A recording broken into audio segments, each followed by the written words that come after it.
I thought I had good seats. Oh, heck, man.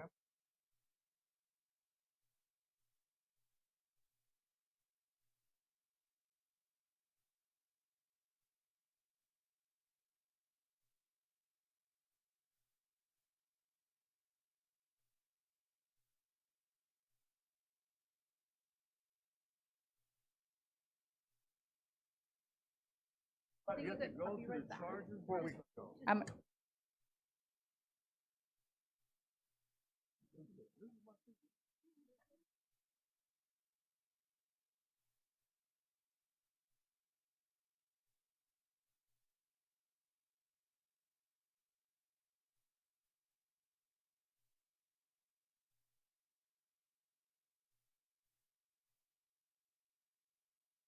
Hello, hello, good evening, everyone. I love the energy in this room right now, but we do have to get started. We're going to go ahead and get our meeting started here. So we're going to call the meeting to order.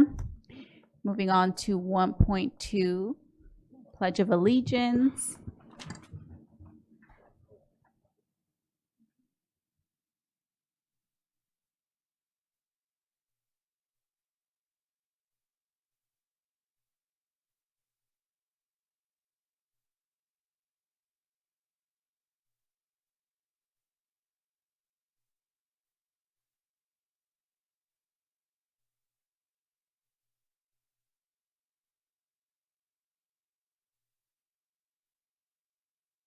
Thank you so much. 1.3, approval of the agenda. Moved. Second. Has been moved and properly second.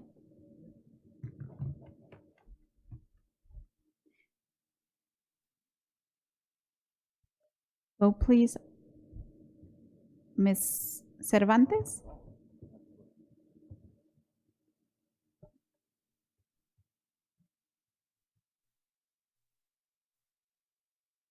Aye. Ms. Martinez Sosa? Thank you.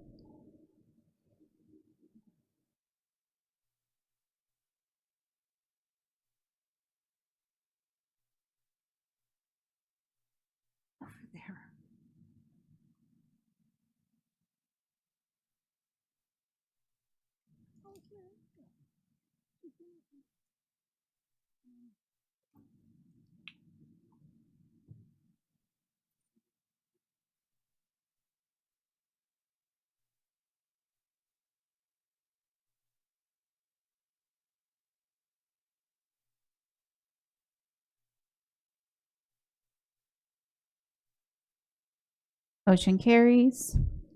2.0 special presentations and recognitions. 2.1 resolution to participate in the 2025 Great California Shakeout Earthquake Drill. And I will go ahead and ask Mr. Barrios isn't here. So I will ask Mr. Santos if you can read that for us. Since you're all the way to our to closest. Whereas the San Bernardino City Unified School District recognizes that no community is immune from natural or man-made hazards and recognizes the importance of training staff and students to withstand hazards, and whereas the district knows the importance of reducing human impact, property damage, interruption of educational services, and economic loss caused by those hazards. And whereas the district has a responsibility to promote earthquake preparedness with the staff, students, and families it serves, and plan appropriately for earthquake-related disasters. And whereas by participating in the Great California Shakeout Earthquake Drill on Thursday, October 16th, 2025 at 10:16 a.m., the district has the opportunity to join millions of Californians in testing emergency response procedures. And whereas the district encourages schools and families to participate in the Great California Shakeout at their schools, work sites, and homes, and to use the information available at both www.shakeout.org//California and www.sbcusd.com/ready SBCUSD to educate and prepare themselves to protect life, property during an emergency. Therefore, let it be resolved that the Board of Education of the San Bernardino City Unified School District directs district-wide participation in the Great California Shakeout Drill on October 16th, 2025. Thank you. Moved. Moved by Ms. Medina, second by Dr. Wyatt. Vote, please. Ms. Cervantes. Aye. Ms. Martinez Sosa. Aye. Thank you.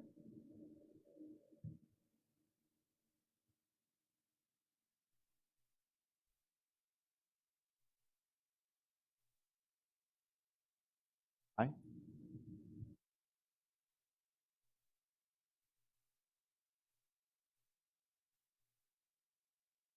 Motion carries. 2.2, resolution in recognition of California Week of the School Administrator.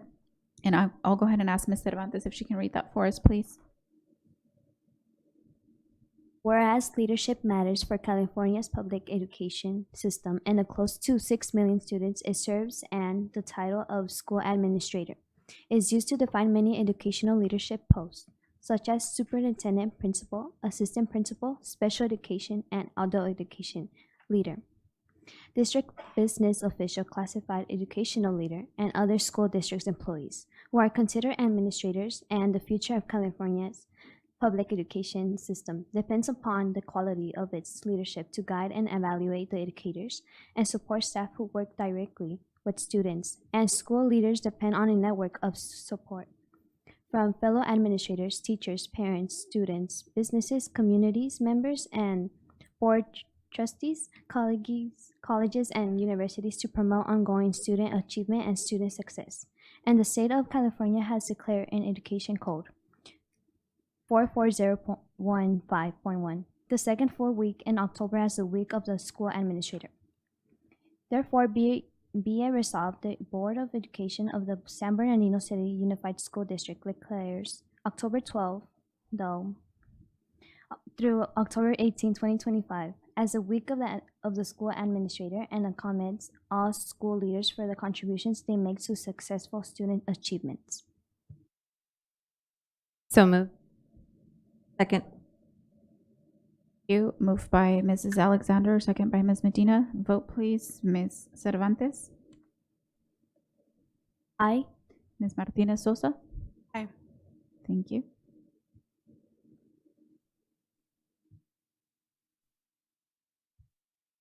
Aye.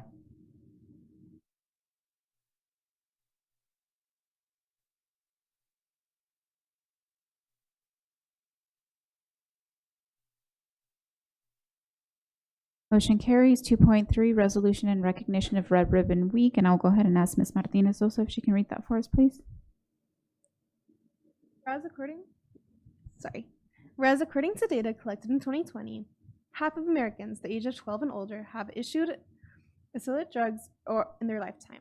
And whereas teenagers and people with mental health issues are more at risk of drug use and addiction, with more than 46% of teenagers having tried illicit drug by the time they are in 12th grade.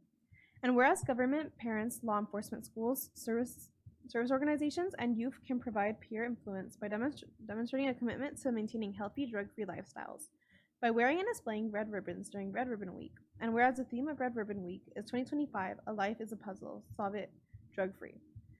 Therefore, it be resolved that the Board of Education of the San Bernardino City Unified School District hereby proclaims October 23rd through October 31st, 2025 as Red Ribbon Week, and encourages all schools to participate in drug prevention activities during the week and throughout the year, making a visible statement that SBCUSD is strongly committed to a drug-free community. So moved. Thank you. Moved by Mrs. Alexander, second by Dr. Wyatt. Vote, please. Ms. Cervantes. Aye. Ms. Martinez Sosa. Aye. Thank you.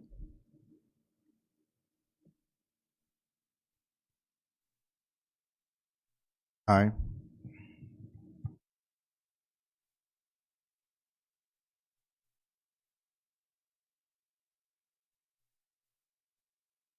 Motion carries. 3.0, public comments. 3.1, receive public comments.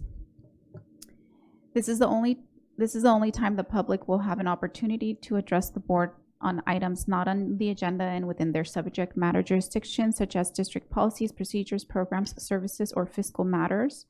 Public comments are limited to 5 minutes per person. 6 or more people who wish to speak on one topic will be provided no more than 30 minutes total.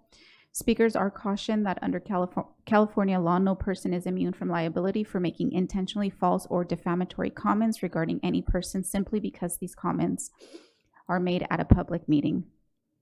In addition, I would like to share that the board must operate under the Brown Act open meeting regulations, which prevents boards from commenting on items not on the agenda to ensure transparency and public participation in government decision making. The reason for this is simple. We want to make sure that anyone who has an opinion on an item knows via our posted agenda when we will be discussing it as a board. During public comments, the board can ask clarifying questions, but cannot discuss, answer questions, or ask questions on a topic that is not agendized. We are certainly happy that you are here to let us know your concerns and know that we are listening to your voices and your input is valued. If a follow-up is required on your comment, a staff member will reach out to you. Please make sure your email or phone number is provided on your comment form so that they can contact you. Thank you. And we will call up first. Madam President, Sure. I just want to announce, because it's not in there, that if you want to make a public comment, you have to go over to the table and get a blue sheet of paper and write your name on it. Thank you for that. Yes. So up first, we will go ahead and call our SBTA president, Ms. Barbara Paschek-Cox. Welcome.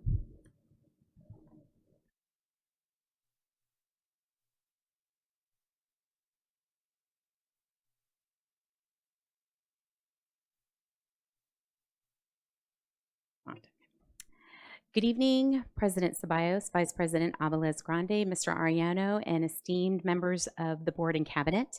My name is Barbara Paschek-Cox, and I proudly serve as the president for the San Bernardino Teachers Association. And tonight I speak on behalf of our ever-growing 3,970 members tonight. The San Bernardino Teachers Association stands strong and unwavering in our mission. We are committed to advocating for fair wages, safe workplaces, and above all, the dignity and respect our profession deserves. We hold firm to the truth that teachers' working conditions are our students' learning conditions. We value the collaborative relationship we built with the district over the years to continue to achieve these goals. This partnership, rooted in mutual respect, has laid a strong foundation for progress. We know that open, ongoing communication is essential to meeting the real needs of our schools. When we consistently engage with the voices of the classroom educators, we ensure that decisions are grounded in the reality of the classroom, because when educators thrive, students soar. We continue to emphasize our classroom teachers, the heart of our schools.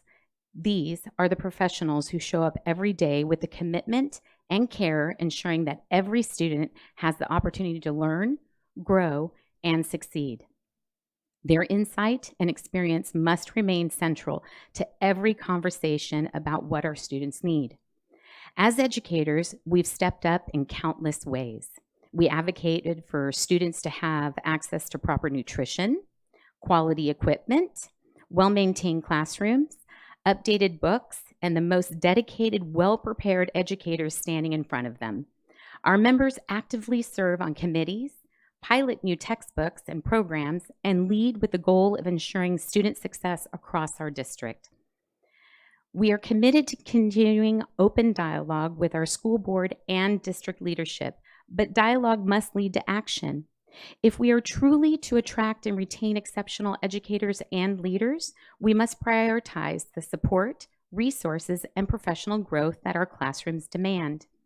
Let us not only work to say we shine, but also to continue to show it through bold steps and shared accountability.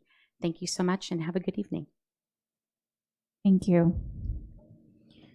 Up next, we have Terry Boykins.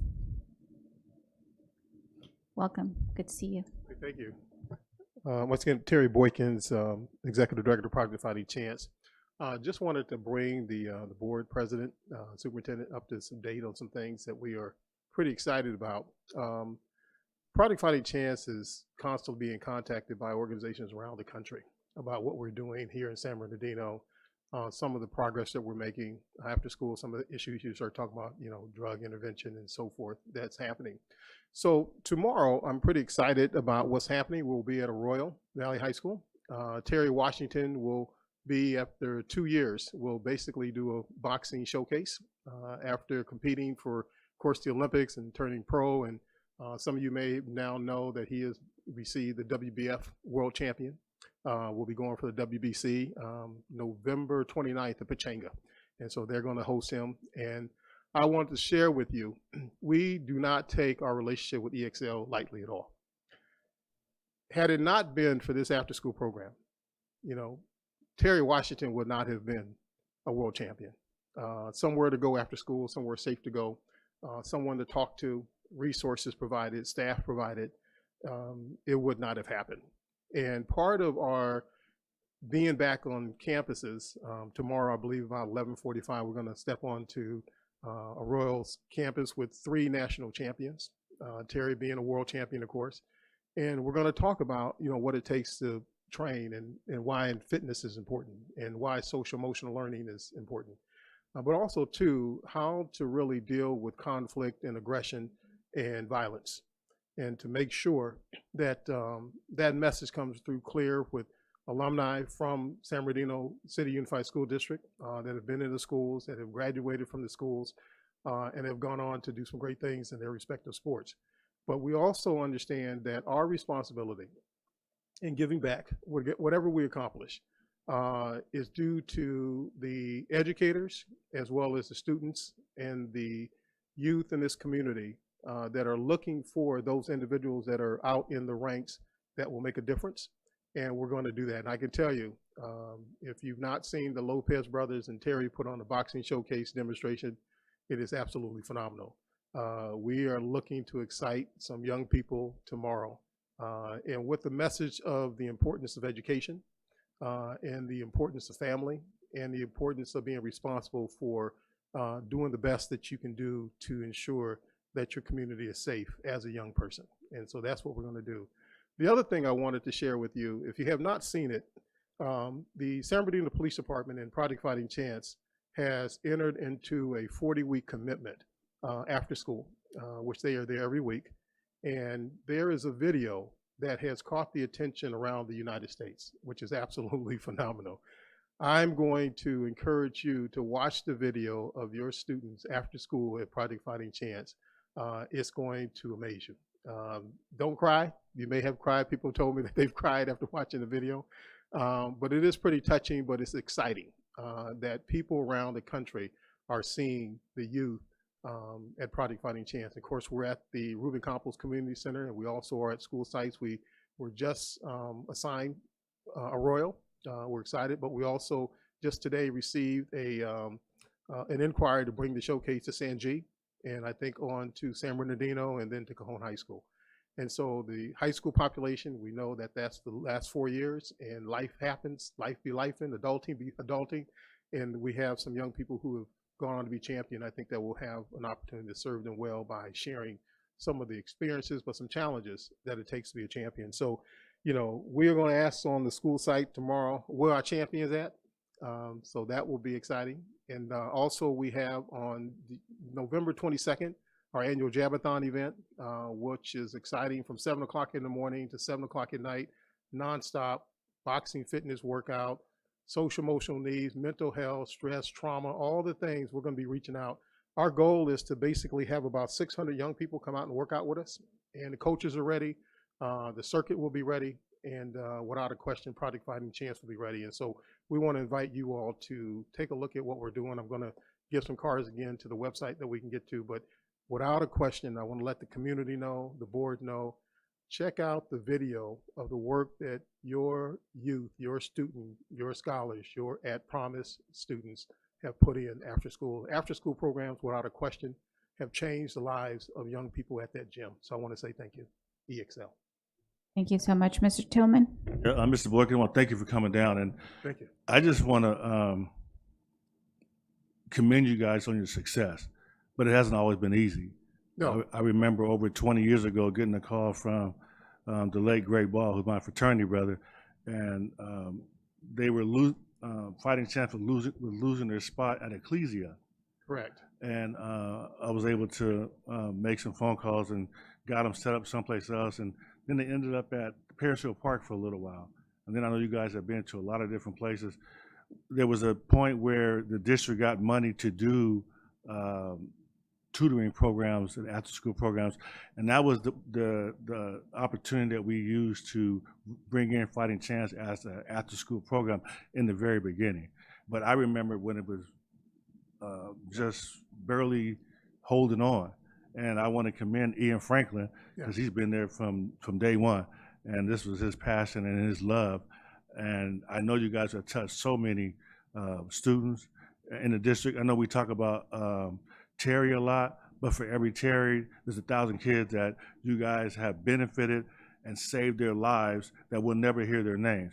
But Terry is one that happened to be just great in boxing, but you guys do more than just teach boxing. So I just want to commend you on your work and the district staff, because the district staff has to take the steps to work with you guys to allow us to cross the T's and dot the I's to make this stuff happen to benefit our kids.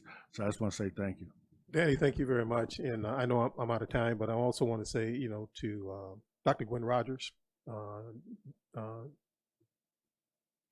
that was also very key, as you know, making that happen. And Dr. Margaret Hill, I mean, just has touched Terry's life when you start talking about making a difference. That is one of the things that I have expected. I have a tenure left. I probably about 9 months I'll be able to put in with Project Fighting Chance, being called back into some corporate things that I'm looking forward to do to make a difference. And so I wanted to make sure that these young people had the experience of Project Fighting Chance, but they also have a commitment to this community, not to just achieve athletically, but to be responsible citizens and to make a difference. And as Dr. Wyatt, I've had a chance to be out to the community schools, and we're touching a lot of young people, which is very good, because I do believe the message that I'm adamant about sharing around this country is, before you judge San Bernardino, really think about what greatness these youth and how good these young people, we have some great young people in this community that are really going places and doing things. And so I want to say thank you, Dr. Rodriguez and EXL, and what's happening with Ann. I've had a chance to work with Ann for years. I'm looking forward to the next 7 or 8 months with Project Fighting Chance. I'll be working in a different capacity, dealing with some other things that I'm looking forward to. Once again, back in corporate America, I've been asked to do some things. And so I think that we want to take some young people with us and create some opportunities and see how they become the next true champions of everything that we do, and not just in the boxing ring. So thank you, everyone. And just a fun fact, me and Mr. Boykin went to college together about 42 years ago. You started talking about At fraternity Cal State days and San stuff, Bernardino. He was so. the Kappa, I was the Sigma, yep. I appreciate you, Danny. Mr. Boykins, before Yes. you leave, I have a quick question. That video that you referenced, where can I find that, or what is it called? Actually, you'll go right to the Project Fighting Chance website, and there'll be a tab that will take you right to the video. Awesome. And then the November 22nd event location for that? Ruben Campos Community Center. We'll basically be putting all kinds of announcements and promotions out for that. But that right there, Madam President, will basically involve individuals from around the Inland Empire that will come into San Bernardino, Ruben Campos. I know Terry actually was just the speaker at the CFS Independent Living at Valley College. And so we'll be reaching out to foster youth, system impact youth, school district without a question.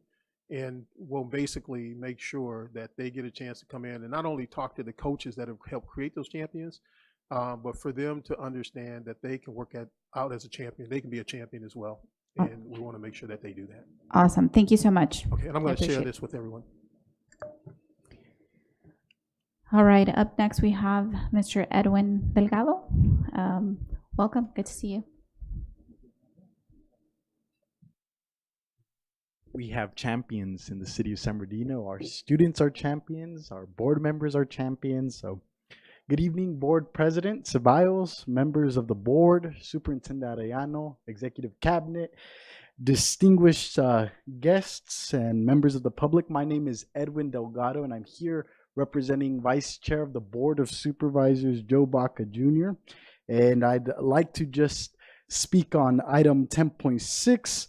And as part of our continued investment in students in schools around the 5th District, Supervisor Baca, a former teacher, proudly championed $1.3 million to support a playground improvements at Arrowhead Elementary School. This project represents a shared commitment between San Bernardino County and SBCUSD to creating safe, engaging spaces where students can learn, play, and grow. We want to extend our sincere appreciation and thanks to this board, Superintendent Arellano, Director Tom Pace, and the facilities planning and development team, and the construction crews for their commitment to bringing this project to life. And on behalf of the Supervisor Baca, we want to thank you for your continued investment to our students, our children, our families, and your commitment to the city of San Bernardino. Together, we continue to build brighter futures, and in this case, it is one playground at a time. Thank you all. Thank you. Oh, and one more thing on another note.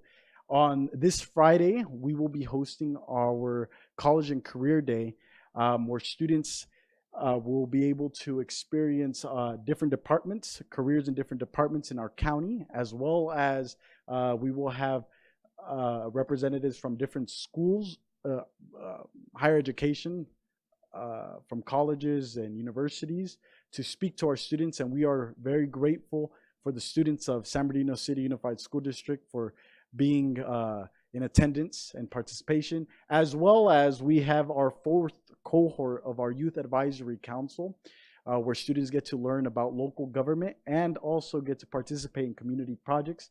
And San Bernardino City Unified School District students showed up. We have representation from all high schools, and we are very, very grateful for your commitment to our students. Thank you all. Awesome. Thank you so much. And one quick question. Did I hear correctly? Is it your event? Is it this coming Friday, or did it pass this past Friday? It's this Friday. So Okay. it's this Friday at the Government Center, San Bernardino County Government Center. Hours? It will be from 9 o'clock, and we can send you over, send the board flyers. Awesome. Thank you so much. I appreciate it. And of course, always really, really appreciate Supervisor Baca's continued support for our communities, especially here in San Bernardino. So, on our behalf, thank you to him. Thank you all. Awesome. Up next, we have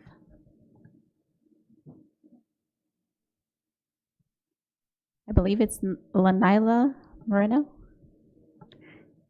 Oh, Janila. Sorry about that. Welcome.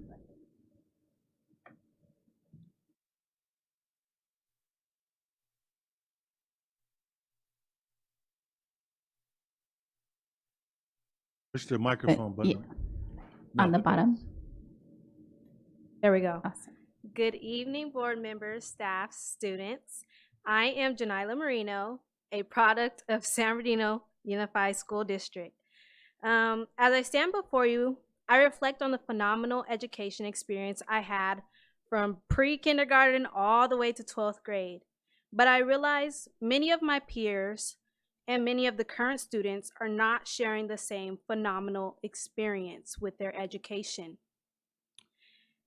And as I pursue my higher education, I found myself facing a truth that cultivated the world we live in. The United States education system was built to create workers, not innovators. The current curriculum and methodology being used to teach our students is creating a gap between the power of technology and our human potential to evolve with it. There's a lot to unpack concerning that statement. And as I conversed with Mr. Tillman yesterday concerning some of the issues, I realized there's not one solution, one person, or even a realistic timeline to make the changes necessary to reconstruct an education system that embraces the true definition of innovation. With that being said, I come before you with a posture of humility, faith, and the Spirit of God as a willing vessel sent to create change for our children. San Bernardino City Unified School District operates on values including human potential, equity, safety, collaboration, professionalism, resilience, innovation, diversity, and pride. These are all values I agree with, and I want to work with you, board members, students, and staff, and the system as a whole to create an education system that our students deserve. Thank you. Thank you so much for coming and sharing that with us. And, hopefully you left your information, and we hope to hopefully hear from you. And I personally hope to hear from you. So reach out. Yes, definitely. Thank you so much for coming. Is there any questions concerning that statement?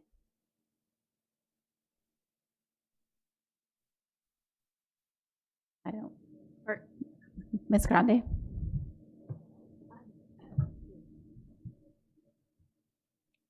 I'm okay. You've piqued my interest. I'm listening, and I really would like to hear. What do you wish for yourself? What is your big dream? Your biggest dream? If you could do anything you wanted to do just anything. Your biggest dream.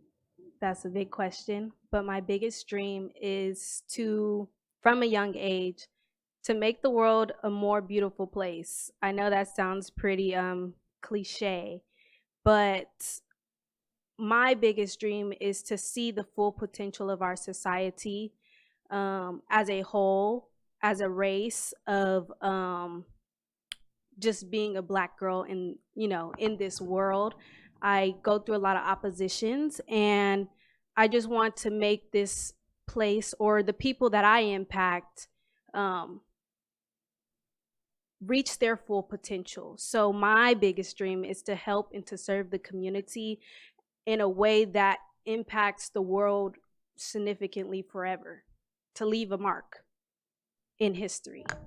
Right. And so what are your tools or resources or people that you see that could help you get to that point?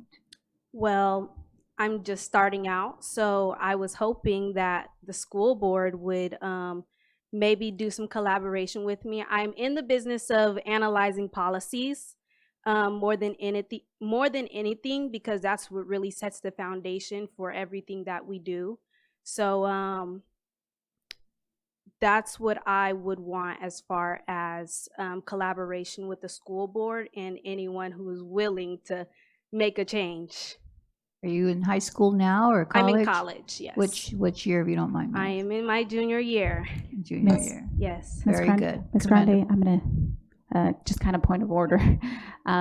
We accept your comments, and we appreciate you coming out. And I believe we have your information here. So yes, any one of my colleagues is welcome to reach out. You're also welcome to reach out to us. Our emails are on the website. And so we wish you the best of luck in your college thank you. education. Thank you. All right, moving on to, that was all comments. Awesome. Moving on to 4.0 closed session, 4.1 closed session public comments. There are none. Thank you. 4.2 closed session. We will adjourn now. Thank you.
All right. It looks like we have a quorum, so we're going to go ahead and get us started.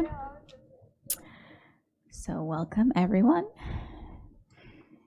All right, 5.0 action reported from closed session.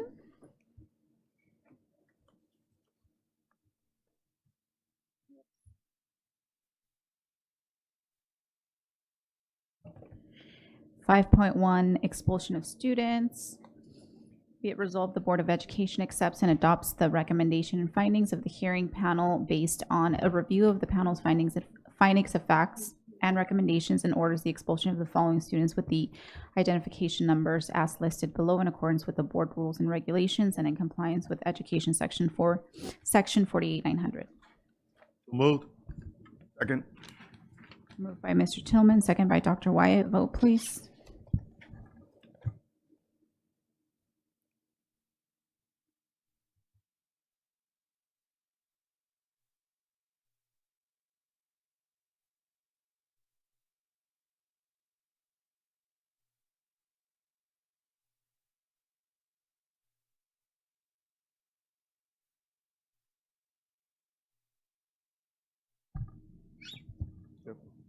Motion carries. 5.2, student recommended for suspension or expulsion, excluding mandatory offenses, but remanded to youth court for other means of correction. Be it resolved, the Board of Education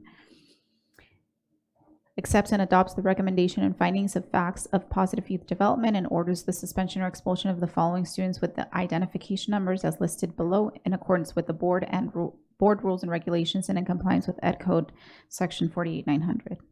Moved. Second. Moved by Mr. Tillman, second by Ms. Medina. Vote, please.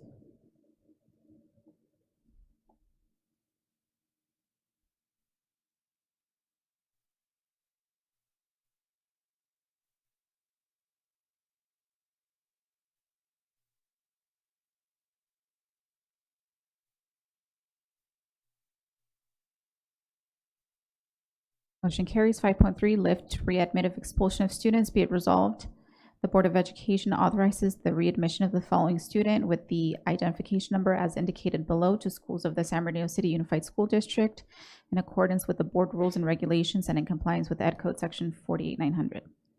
Moved. Second. Moved by Mr. Tillman, second by Dr. Wyatt. Vote, please.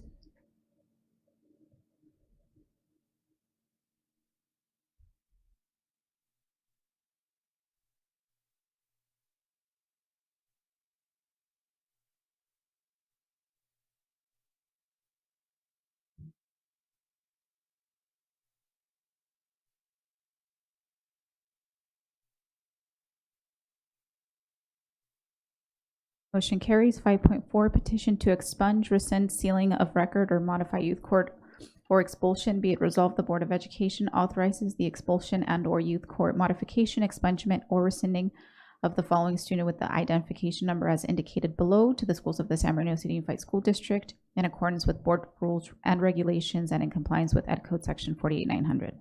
Moved. Second. Moved by Mr. Tillman, second by Dr. Wyatt. Vote, please.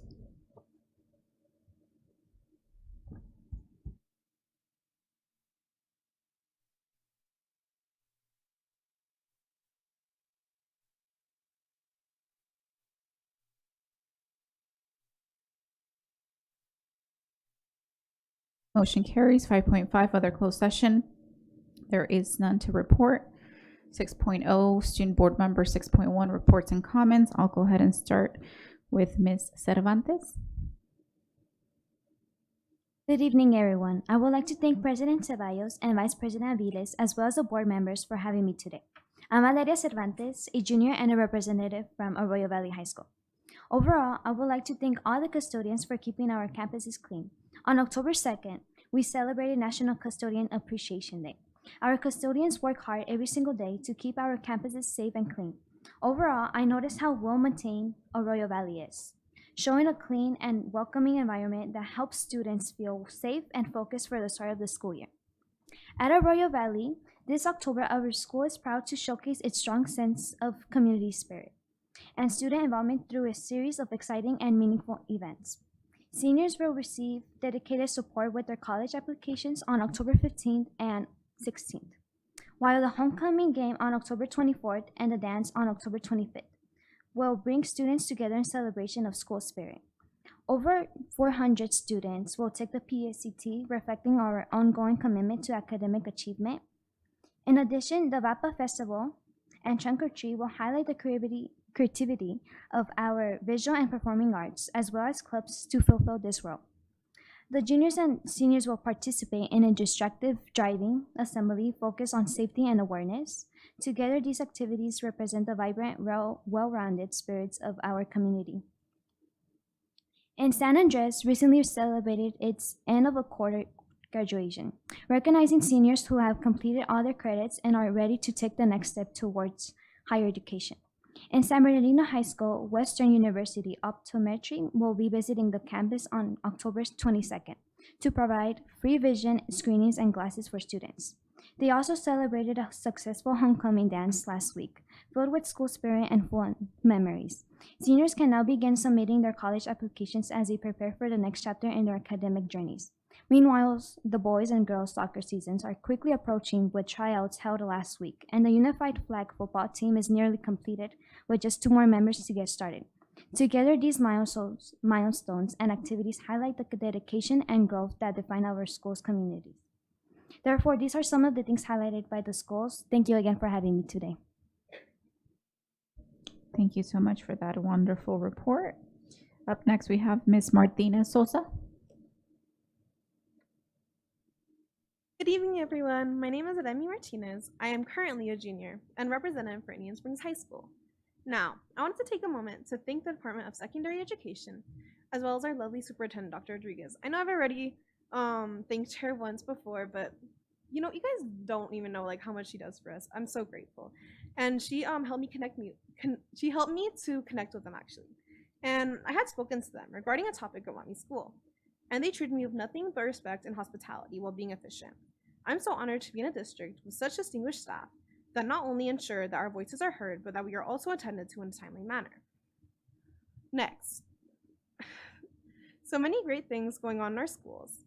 Firstly, at Indian Springs High School, we held an innovative fundraiser where students and staff could buy from Chipotle on certain days at a certain location to help the school earn money for ASB.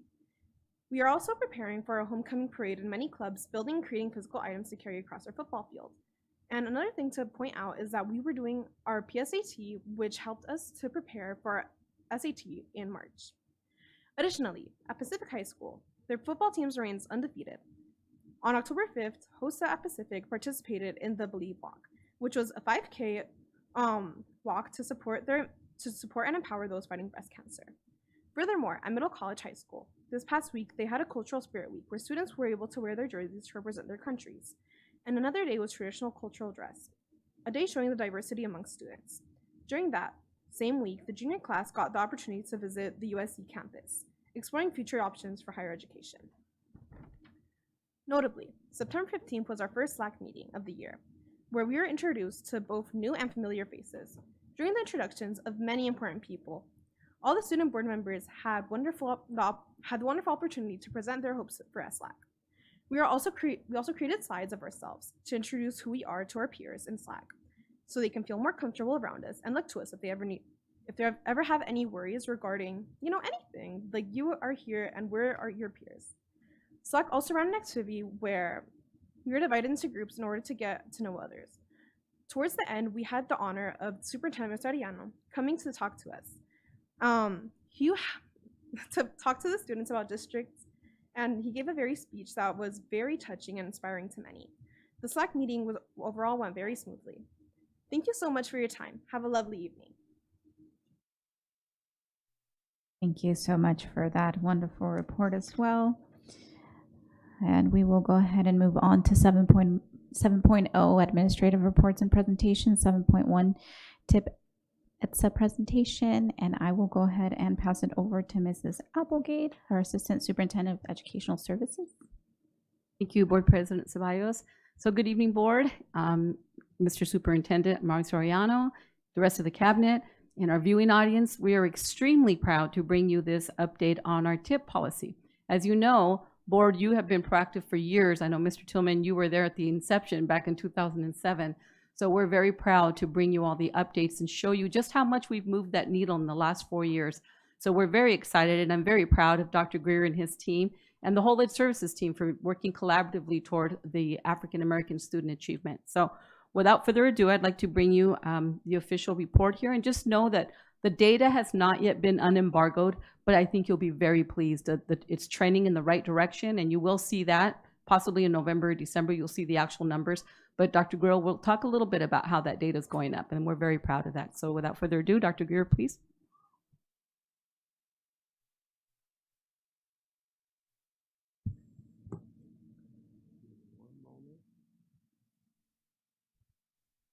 Okay, thank you so much, Mrs. Applegate and cabinet and board. Thank you so much for having us. We are so excited to be here. Very glad to be here tonight to give a report on the TIP policy and the work that we're doing in the Department of Equity and Targeted Student Achievement.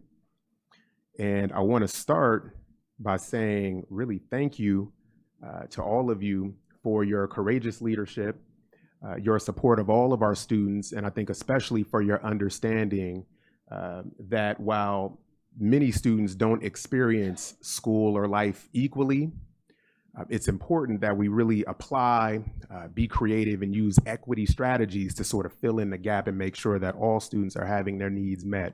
And that's exactly why our department was created.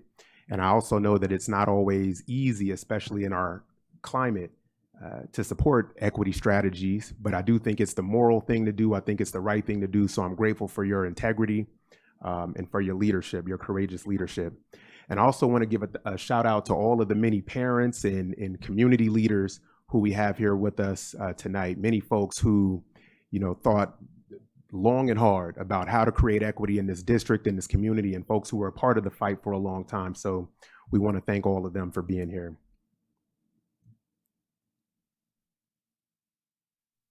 And I want to give many, many thanks to our superintendent, Mr. Ariano, for his courageous and consistent focus on educational equity. When he rejoined the district, one of the things that he did was he convened a number of panels, community folks, parents, leaders, teachers, counselors, and the like, asking them specifically about what was important here in San Bernardino. And so he listened, and out of those conversations, equity kind of rose to the fore as a top priority. So we want to thank you from the Department of ETSA, Mr. Ariano, for listening and for your leadership, for leading from the front and for making it a key part of our Vision 2030, excuse me.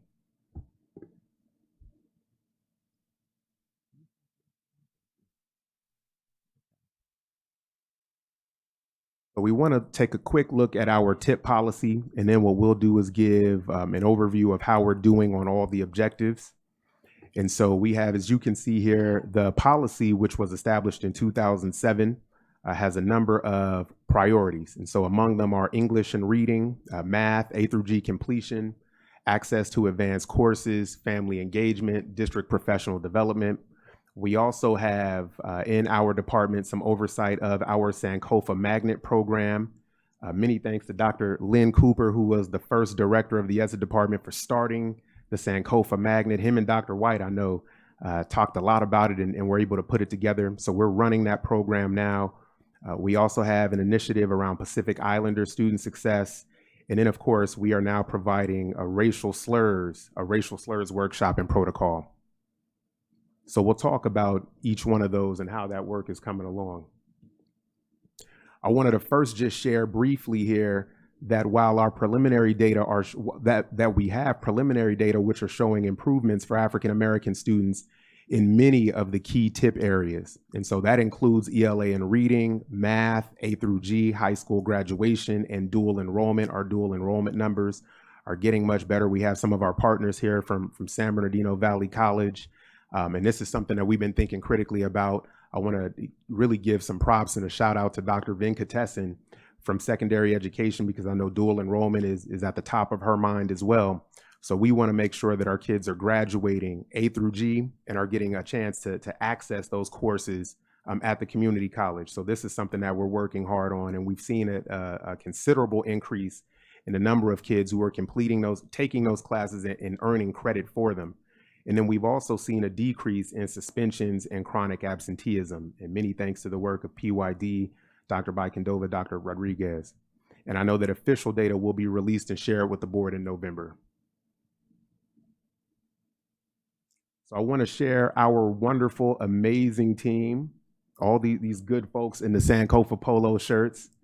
And we're going to say more about them in the upcoming slides. But one of the things that I'm really proud of is how, with Mrs. Applegate's fearless leadership and support, we've been able to organize and build a team to take on the major goals listed in the TIP policy. And so this is our team we are so proud of and thankful for these people. And I'm just personally really grateful to work with them. They probably don't hear me say that a lot, but I am very grateful for them, very grateful for the work that they do and for their tireless effort with teachers, with counselors, with kids here in this community. And so before we talk about our TIP objectives, I wanted to give a shout out and I wanted to highlight the important work of one of our program specialists, Miss Francine Blacksher. After the pandemic, you know, Mrs. Blacksher was doing some work around Pacific Islander students, just sort of as an affinity and just as a love and as a passion. And so it was worked out so that she could join our department. And though her work is not a part of the TIP policy, I just wanted to point out that she is supporting hundreds of Pacific Islander and Filipino high school students. Her major objectives are the same as ours for African American students, A through G, college readiness. She's doing student check-ins. She runs a parent advisory, the Pacific Islander advisory. And I know Dr. White has been a champion and a supporter of that, as well as celebrating community and cultural wealth. And then she also runs an entire graduation ceremony every year for anybody who's an Islander can come and participate in that, whether they are a high school or a college student. I think her work is important because she is advocating for a community that's in the minority in a lot of ways. And I think as a consequence of that, their voices, they don't always feel seen or heard. And so what Mrs. Blacksher is doing is she's making sure that she's standing in the gap and making sure that everybody that has a champion, I'd like to say. So I really just want to thank Mrs. Blacksher for her advocacy. She's a champion and a warrior.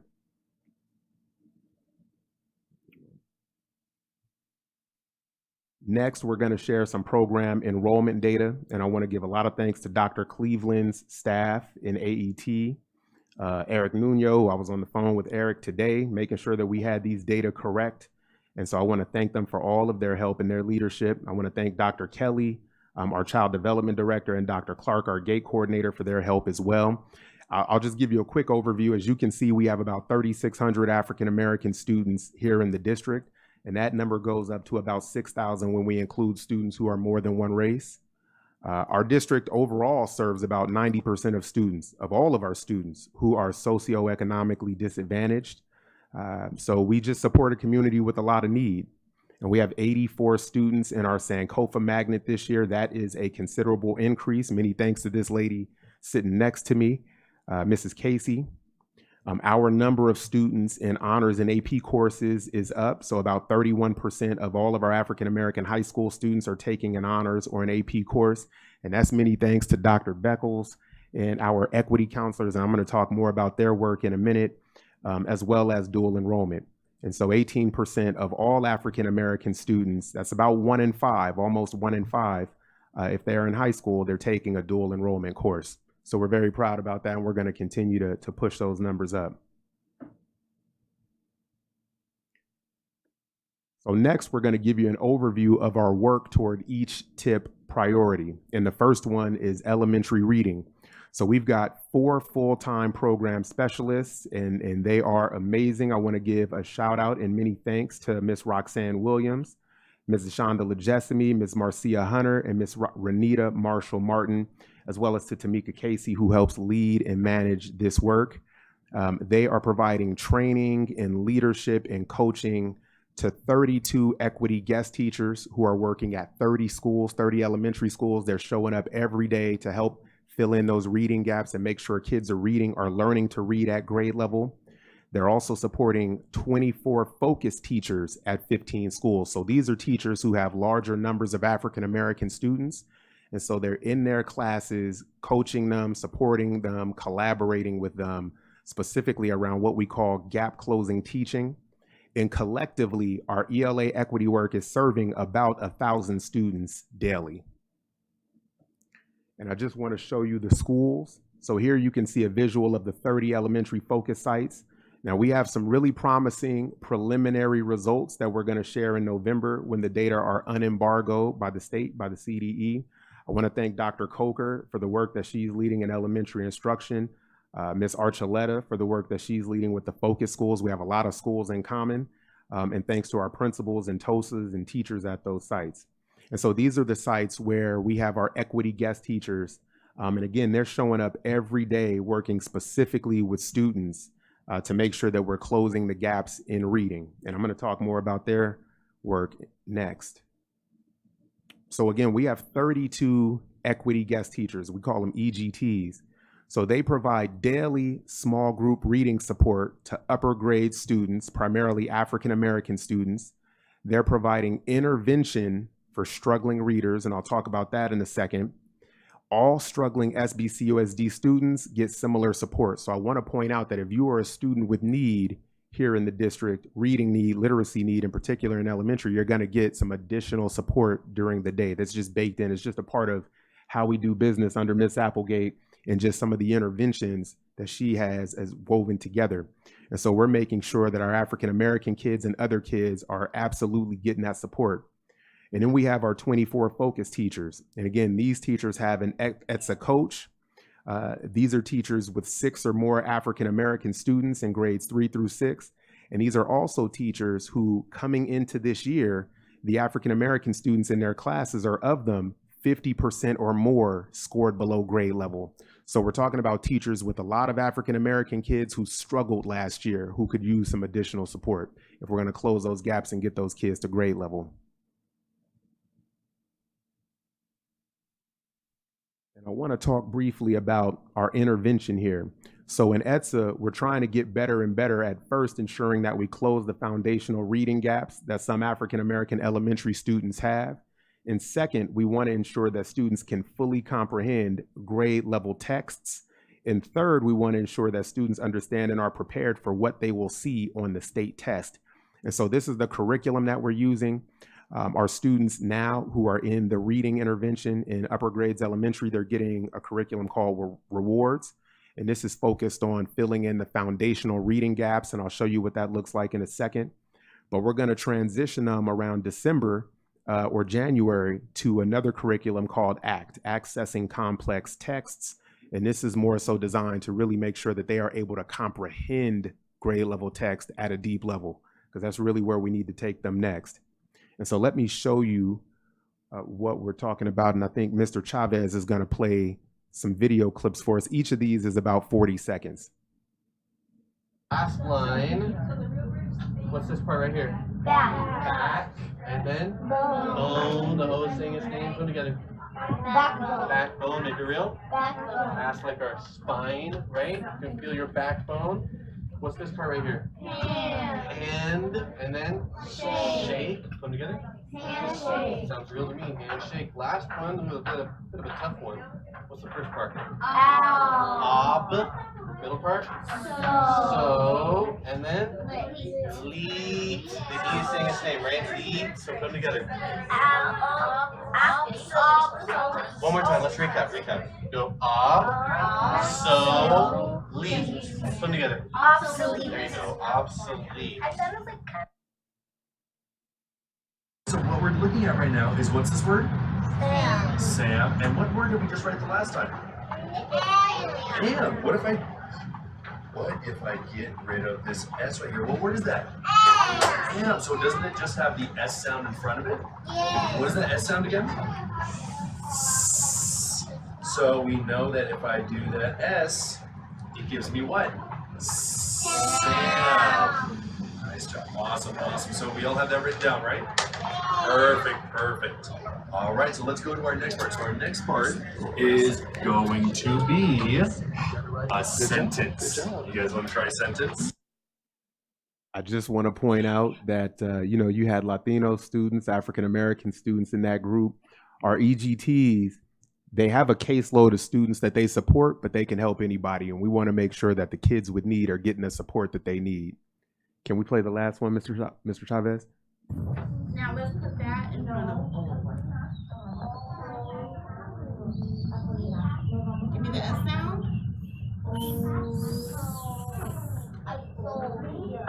And if I put S in front of old, I have what? Soul. So if I can say old, I can say gold. If I can say gold, I can say soul. Right? Penelope, give me a. Thank you. So we know that that's important because by the third grade, students are expected to know and do these kinds of tasks. And so when you look at the questions here, the first one, read the passage about spacewalks. What does the use of the word simulation suggest? Select 3 options. These are third grade released items on the state test that our third graders see, or the kinds of items that they see rather. The second one, give 2 facts from source 2 about the early life stages of insects.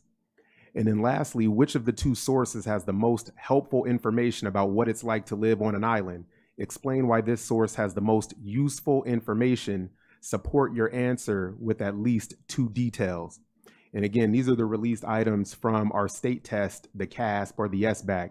And I just want to point out here that you notice that the questions require students to comprehend multiple reading passages, scientific texts. They require strong vocabularies. There's more than one right answer, and the directions are complex. This is a long way away from me sitting in a class taking a test with a Scantron back in the day when I was in school, right? It's very different today. And so this is what we're trying to help students master. And to say more about that, we have one of our EGTs with us, Mrs. Veronica Zuniga. And then we have one of our outstanding 5th grade students, Mr. Ronnie Huerta. And so we're going to have them come on down and just say a few words about the work that they're doing and how Mrs. Zuniga is helping Mr. Huerta. So Dr. can Greer, you guys come on down? Dr. Greer, what is an EGT? It's an equity guest teacher. Thank you. Good evening, members of the board. My name is Veronica Zuniga, and I'm proud to serve as an EGT or equity guest teacher at Bonio Elementary. In my role as an EGT, I have had the privilege to provide academic and emotional support to the scholars on my caseload. The academic area that I focus on is reading, and I do this by working with students either one-on-one or in small groups, and help them improve skills such as decoding, reading fluency, and comprehension. I have seen firsthand how building these areas in their academic lives increases their confidence in other areas like the playground. My role as an EGT also includes collecting data through various forms of assessment such as fluency passages, CASP, NWA scores, and others in order to track students' progress. Our aim as a department is to improve assessment scores among African American students in our schools and ultimately work towards closing the educational gap that has been historically in place for our African American scholars. But beyond academics, I also emphasize social emotional regulation by incorporating daily affirmations into our routine and model for my students that how we speak to ourselves truly matters. I remind my students that simple statements like "I can do hard things" reminds us of our potential. Being an EGT has deeply inspired me and has made me hopeful about our youth and our future. As an IE native myself, I recognize that we must continue to foster more environments with this important work in mind. And for this reason, I made the decision to go back to school, and I'm proud to share that I recently completed my Spanish teaching credential through CSUSB, and I'm actively pursuing having a classroom of my own. I share all of this to say that I'm just one example of how ETSA inspires educators to come into this field and truly make a difference in our communities.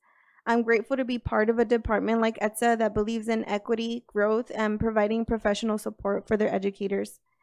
It's now my pleasure to welcome one of my bright scholars whom I have had the pleasure of working with and that I'm extremely proud of, Ronnie Huerta. Thank you.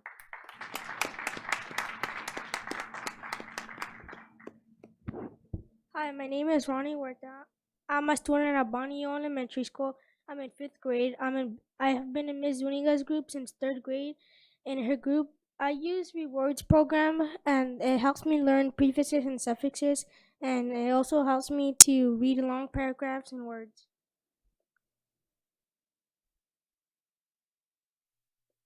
Thank you, Mr. Jessica. Ronnie, let me ask you to stay up here for a second, young fella, because I just want to point out that last year, and I think you know this, you may know this, I know you know this. Last year, we give a test in our district called the NWEA, and it's sort of an internal assessment. Ronnie last year, I want to say he jumped something like 3 bands on this assessment. So from one of the lower scoring areas, he was one of the top scorers on the ELA test in our district last year. So you did an excellent job. I don't know if I've been able to tell you that in person, but great job, Ronnie. Yep. Can I ask Ronnie a question? Can I ask you a question, Ronnie? So what made the biggest difference in making you more successful in your school studies? It made me more successful to having Ms. Zuniga. Thank you. Good job, sir. Thank you, Jonathan. Thank you. Move to the next one. That's all right. Okay. So we want to transition now and talk about our second priority, which is math. And many, many thanks to our math equity team, Miss Chitty Kalu, Miss Ajaye Green, and Miss Lupe Gomez, 3 dynamic, fantastic math educators. And we want to give thanks to our equity guest teachers, our EGTs, who are providing daily math intervention support to our African American middle school students. We have 11 equity guest teachers at 8 schools, and we have 17 focus teachers at 13 schools, middle schools, that are getting support here. And our math support focuses on grades 5 through 8, so most of it takes place in middle school. But we do offer some support for upper grades elementary as well. And collectively, they're supporting about 750 students a day. And so we'll give you a quick visual of the sites where our EGTs and where our focus teachers are. We have preliminary promising results for these sites as well that are going to be shared in November. And we want to thank Dr. Venkatesan for the work that she's leading in secondary education, Ms. Bikendova for the work that she's leading with the focus schools, and of course, thanks to all of our principals and TOSAs and teachers. So our equity guest teachers, again, we have 11 of them, and they provide daily math push-in support, primarily at the middle school level. They do some small group pull-out as well. And equity guest teachers, again, can help any struggling student in class. And again, we also have the 17 focus teachers, and those teachers likewise have an ETSA coach. At the middle school level, they have 10 or more African-American students across their periods. And of that student group, over 50% of them scored below grade level last year. So that's what we're trying to fix. That's what we're trying to ameliorate. We want to get the majority of those kids to be scoring at or above grade level in math. And so our approach, again, many thanks to Ms. Applegate for organizing this and leading this, but it's an approach where we're focused on the tier 1 support that the teachers are giving. Our program specialists are pushing into select classes with a lot of African-American students to make sure that they get support, instructional support. And then we also have the equity guest teachers who are providing daily intervention. So it's a coordinated effort, cumulative effort, with our goal ultimately to make sure that kids are learning what they need to learn so we can catch them up. And we're trying to get better and better at that work. Go to the next slide. Okay, and so we have 2 folks from Shannon Hills. Yeah, see him. Thank you. So we have one of our EGTs, Mr. Ellis Stevens. So he's over at Shannon Hills. We were going to have him say a few words. And our 8th grade student, Miss Audrey Elder, over at Shannon Hills as well. Thank you, guys. Come on down. You guys can clap.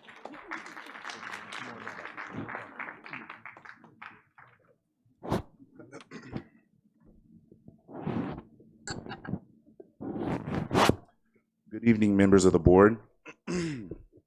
My name is Ellis Stevens, and I'm an equity guest teacher at Shannon Hills Middle School.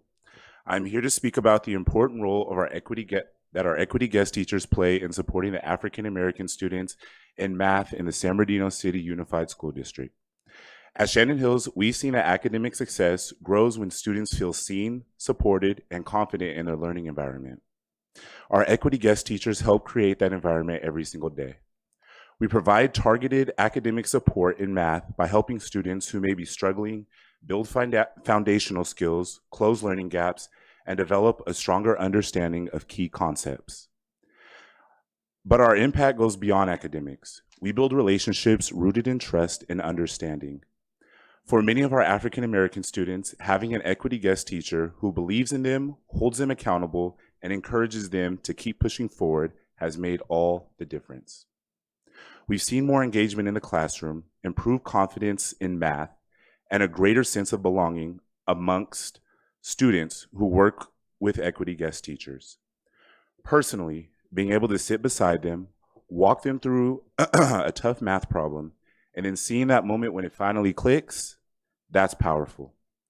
Those moments remind me why this work matters. Our goal is equity. We ensure that every student receives the support they need to succeed, and we are helping them live that mission. Our work isn't just valuable, it is essential to the success of our African American students and to the success of our school as a whole. Thank you for your time and continued support of this work.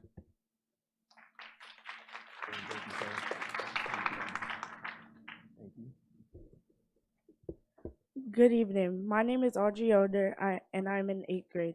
I wanted to talk about how much this program has helped me stay focused and organized. Before I joined, I was honestly struggling to keep up with my math homework. I felt like it was way too much, and I was getting pretty overwhelmed. But since I started, I've been able to finish all my math homework every week and turn in all my math assignments on time. Just being organized like that has helped me understand things so much better. As a result, I'm proud to say I have a good grade in math, which has made me feel way more confident. This program has made a huge difference for me, and I feel a lot more prepared for what's next. Thank you, dear.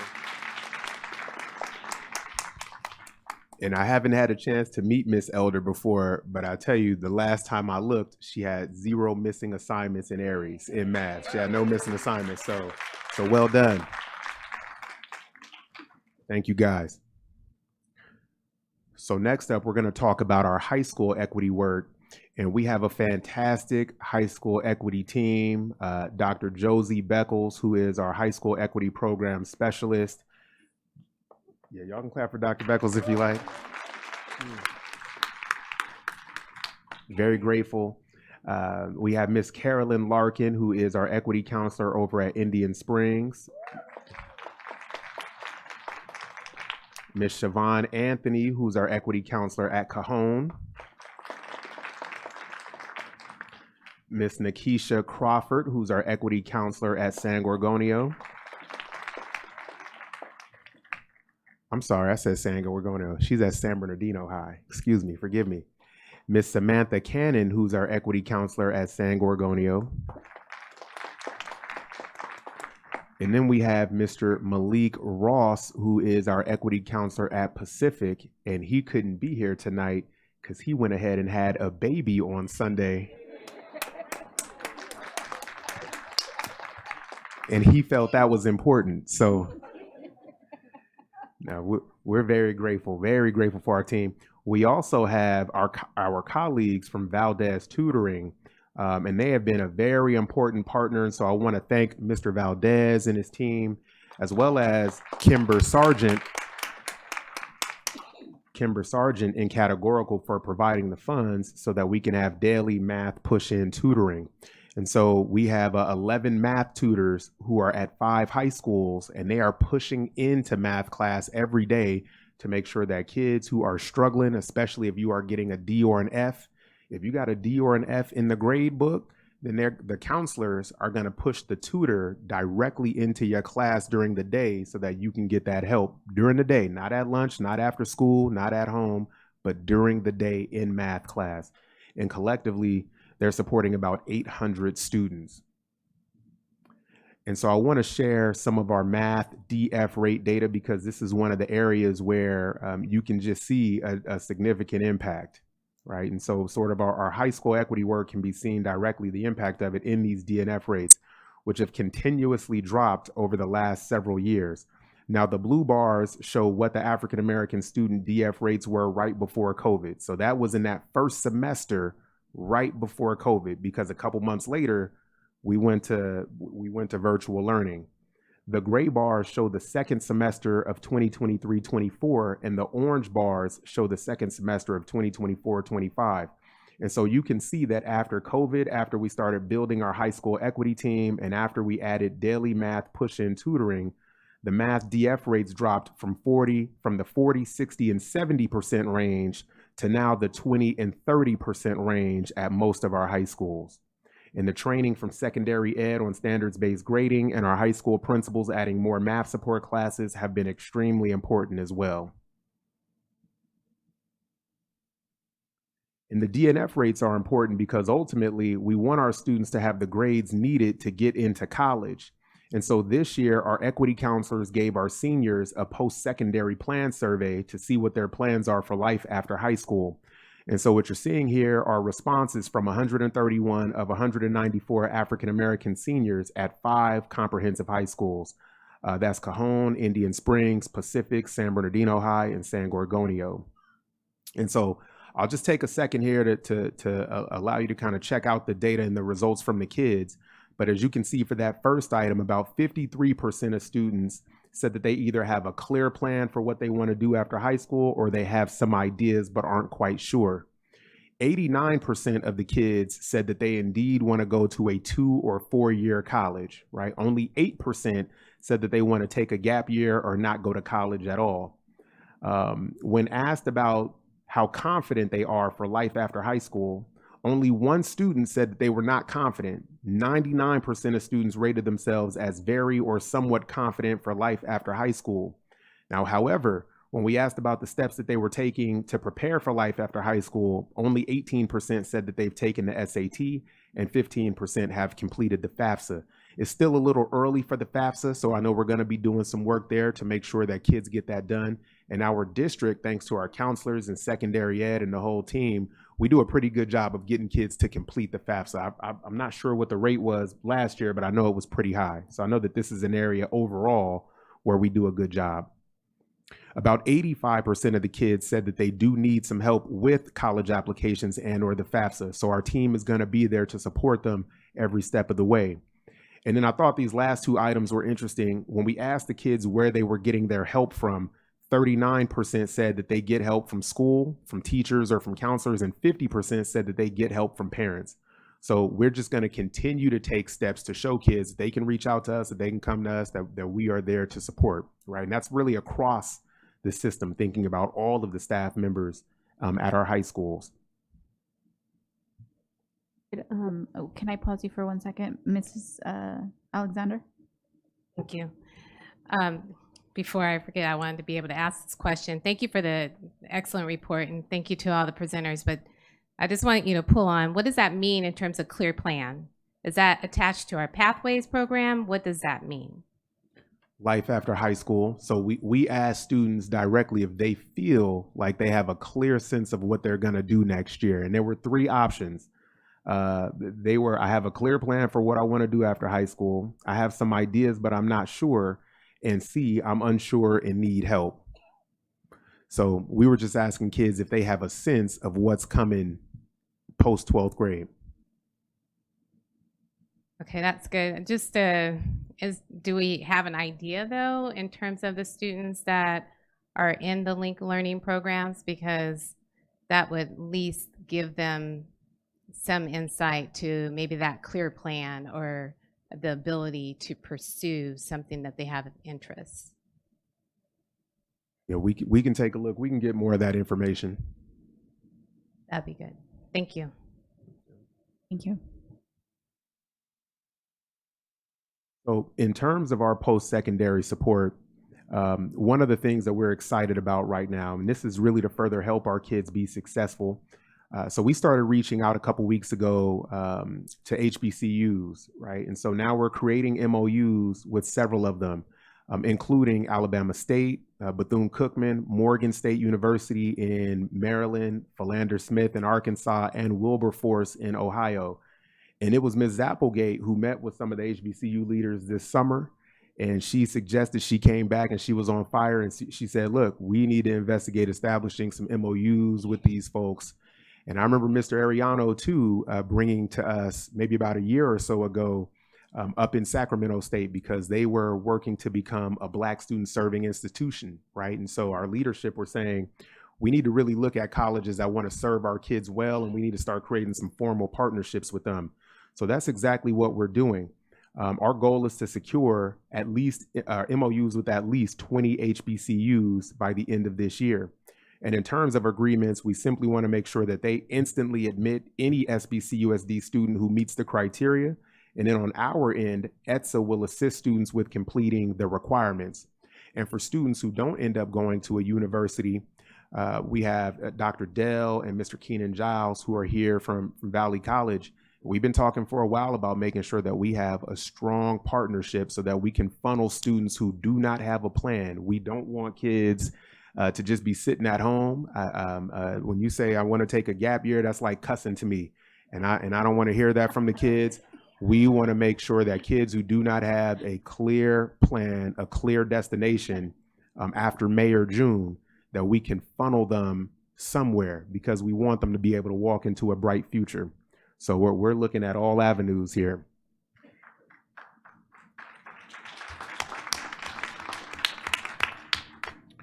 And thanks to the generous support that we got last year from Student Services and EXL, we were able to take 80 students on an HBCU tour during spring break.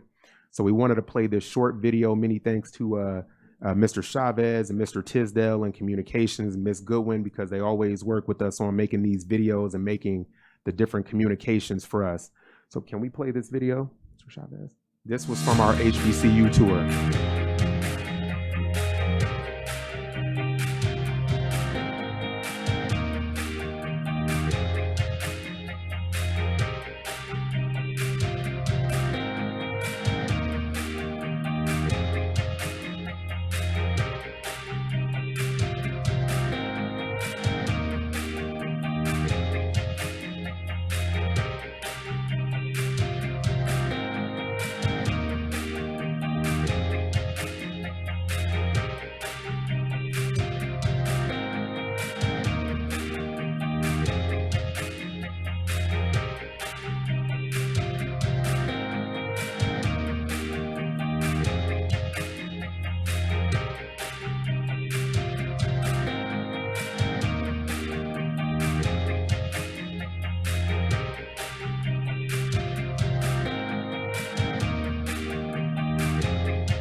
The college I would go to would be Howard, because the fraternity there was cool and the sororities are cool, and I think I'd join a sorority also. I'm gonna say thank you, San Bernardino School Board.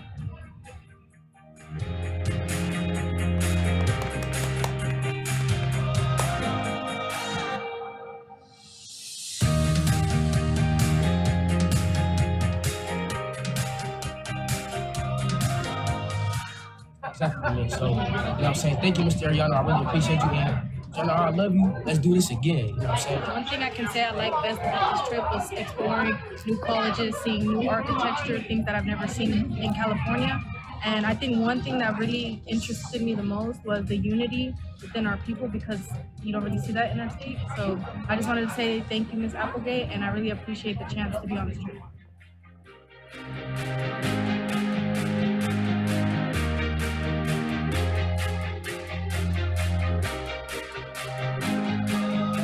One of my favorite things about the HBCU tour was learning about the 5-year MBA program at Hansford. Thank you, Mrs. Pearson. My name is Amari Harris. I'm a junior and I go to San Bernardino High School. One thing I liked about the HBCU tour is that a lot of Black people came together and was building communication with each other. And as I walked in, it just felt like my second home. Thank you, Mr. Ariano. Hey everybody, this is Xavier. I'm a junior at Capone High School. One thing I like about this HBCU trip was the environment. I really enjoyed seeing people that looked like me, and it really made me feel like I was at a second home. I thank the San Bernardino Unified School District and the ETSA department for allowing me to come on this trip.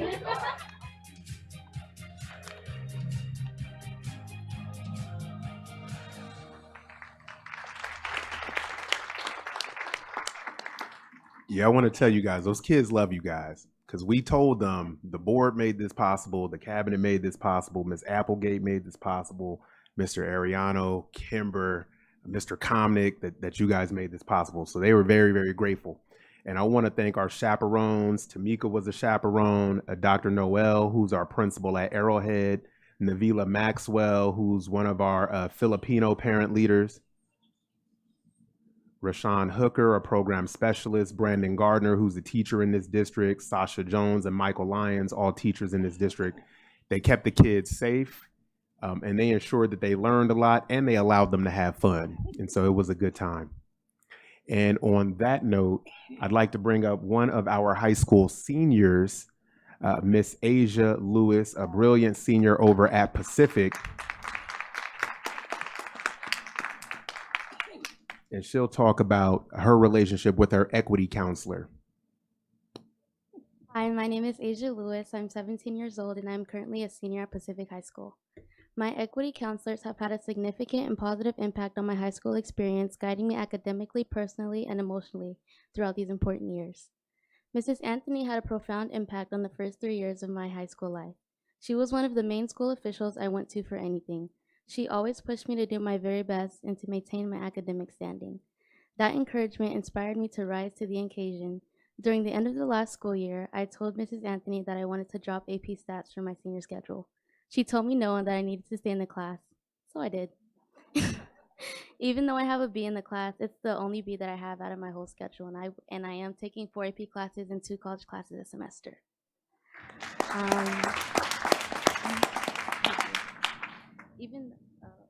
Her guidance and support and my high school expectations have left a lasting impact on me, and I will always be grateful for the role she played in shaping my high school journey.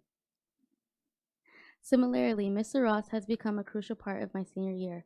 When I first met Mr. Ross, I didn't think I needed another equity counselor. I was not having it, and I was so sad that she had to go. But he has become essential to my senior year. He not only holds me to high academic standards, but he challenges me to grow emotionally as well. He's honestly my therapist at this point. His guidance has made a huge difference in my confidence and success this year. Both Mrs. Anthony and Mr. Ross have pushed me to grow and supported me significantly throughout my high school journey. They were always there for me and bridged the gap when my primary counselor was not within reach. Thank you. Good job. You know, she said, I went to Ms. Anthony and I said, look, I need to drop AP Stats. And Ms. Anthony said no. And as a result, I'm in AP Stats right now. And that really, I mean, what better example of the work, what it really typifies the importance, how essential the equity counselors are, because somebody has to stand in the gap and say, no, you can do it, right? Give it your best. You will be successful. Apply yourself. Try hard. You got this. And ultimately, this is going to be for your good. And maybe I see something that you may not be able to see right now in your future, right? And that's the role of the equity counselors. Thank you so much, Ms. Anthony, and all of our team. This young man, Jeremiah, was going to be here. He was sick, and so he wasn't able to make it. But he's an excellent young man, went on our HBCU tour this past spring break. And so we're hoping that he gets well. Wrapping this up, almost done here. And so our next priority is African American family engagement. And one of the benefits of my job is I get to work with probably one of the most fun people in the district, in San Bernardino City Unified. And that's Mr. Lawrence Hardy. He's our program specialist for African American student and family engagement. Just a very creative young man who is always hyper focused on unifying folks and bringing folks together. And we have to thank our 9 DAC parent leaders, Miss Devonna Robertson, who has been supporting this district, a true champion for a decade plus. Miss Mia Cooper as well, who's been a champion for so long. Miss Asha Compton, who Asha is at everything. She at all the events, tireless, kids in tow. I know the kids don't want to see any more ETSA events, but Miss Compton, just the way that she continues to push and show up, you are phenomenal, Miss Compton. Miss Wonder Pointer, Mr. Devin Hurd and Gary Hurd, 2 of our dads, the Kings on campus who are with Lawrence, Kanisha Richardson, Lola Cromwell, and Mickey Alexander. We're very grateful for them. And we currently have 24 schools with active APACs.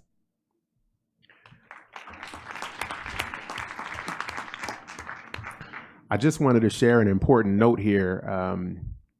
SBCUSD remains committed to engaging the families of all students. And so again, under Dr. Rodriguez's leadership and Dr. Beatriz Gonzalez's leadership with the Family Engagement Department, I think we do an excellent job as a district of supporting families and engaging families. But I also think equity compels us to make additional efforts to reach the families of students who have historically been underserved.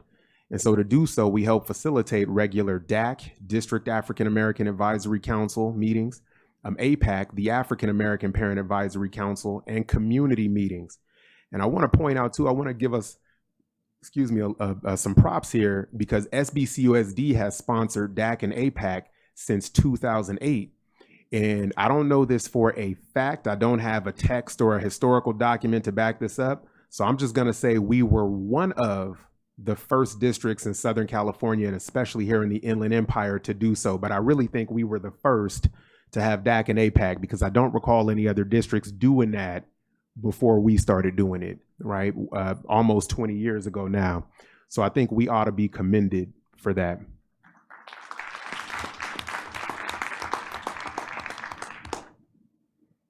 And so one of the things that we started doing this year that I think is really cool, and again, this is a testament to Mr. Hardy and to his creativity, as well as to our admin office team, because Alin and Monica do so much to just sort of bring it together and to make sure that all the details are taken care of, as well as Fran, Mrs. Blacksher, and our family engagement department. This year, we for DAC, we got with Inland Career Education Center and their barber program, and we had barbers come down, and now they're giving kids haircuts during the DAC meetings. And the first time we did that was in September. We did it again in the October meeting, and we also had line dancing and all kind of stuff out there. I think Ms. Applegate was boogieing.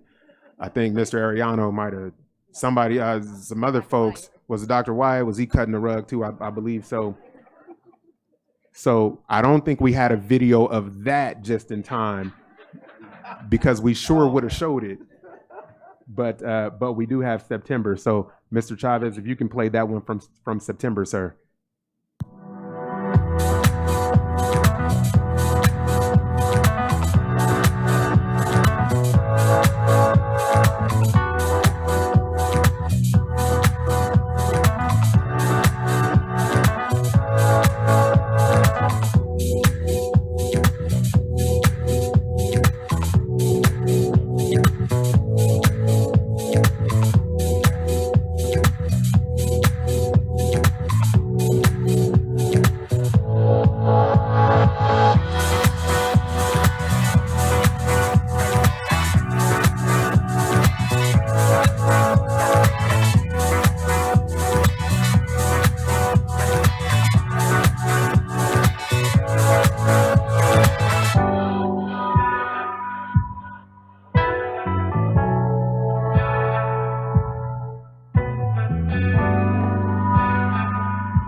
I just think that's so cool. You know, a haircut costs $40 to $50 now. And I believe we cut about close to or maybe a little over 30 students that night who were able to come and get a free haircut from our adult ed program. So again, just many kudos to our district and all the things that we do and that we provide. And so I just want to briefly share here in terms of African American family engagement. You know, I was talking today about we had an after action review for our October meeting, and we had in the October meeting probably somewhere we kind of agreed, no, we didn't have an exact number, but it was probably somewhere between 70 to 80, maybe 90 people at that meeting.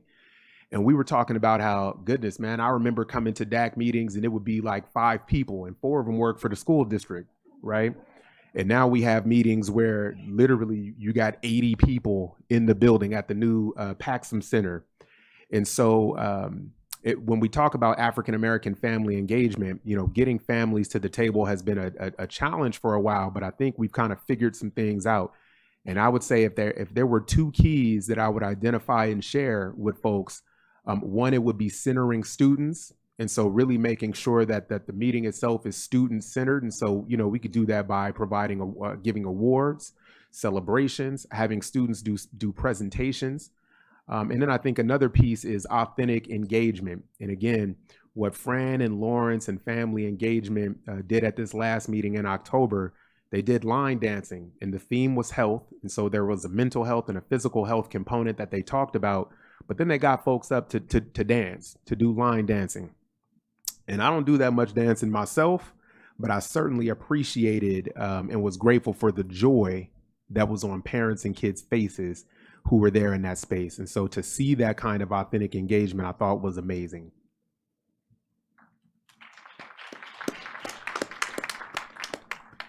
And so now we're going to bring up Miss Devonna Robertson, who has been the DAC president, the DAC parent leader.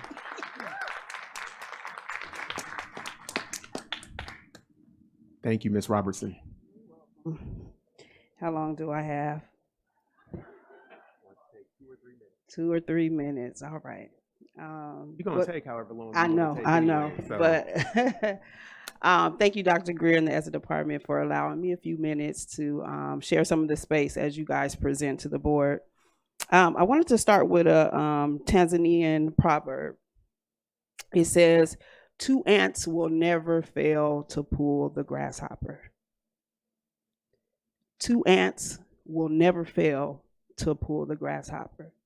So when you consider the size of an ant in comparison to a grasshopper, it could be a tall feat, right? But you put 2 of them suckers together and they gonna pull the grasshopper. I would even believe that they could pull the elephant and anything else that they set their mind to, because they set out to work in collaboration and in partnership. And so I like to think of DAC and the ESSA department as the 2 ants. We don't have this all figured out. And I would even argue a little bit with Dr. Greer when he says, I think we've gotten the thing. We've done enough to increase, but we don't quite yet have the thing, because DAC and ESSA, we operate from here. Not until we are in the community, in the apartment complexes, on the corners, in the neighborhoods, at the liquor stores, meeting with parents with no expectation that they will ever come to a district building, then will we have the answer. But nonetheless, we are 2 busy ants pulling the grasshopper. Before I left the office, I was on my way home and I got a call from one of our parents in the district who is due to have a baby in December, and I'm her doula. So for those of you who don't know me, I'm a proud birth worker, a lactation consultant, and a doula. And she said, Devonna, they're keeping me in the hospital. This is a mother who is expecting a baby in December. She has 2 children at home that are students in our district. And she was afraid and I said, okay, I'm gonna go home and freshen up, put my clothes on. I'm gonna go to Green Shack and get you a sandwich, because I know she liked Green Shack. So I picked me up one too. I'm gonna eat it on the way home.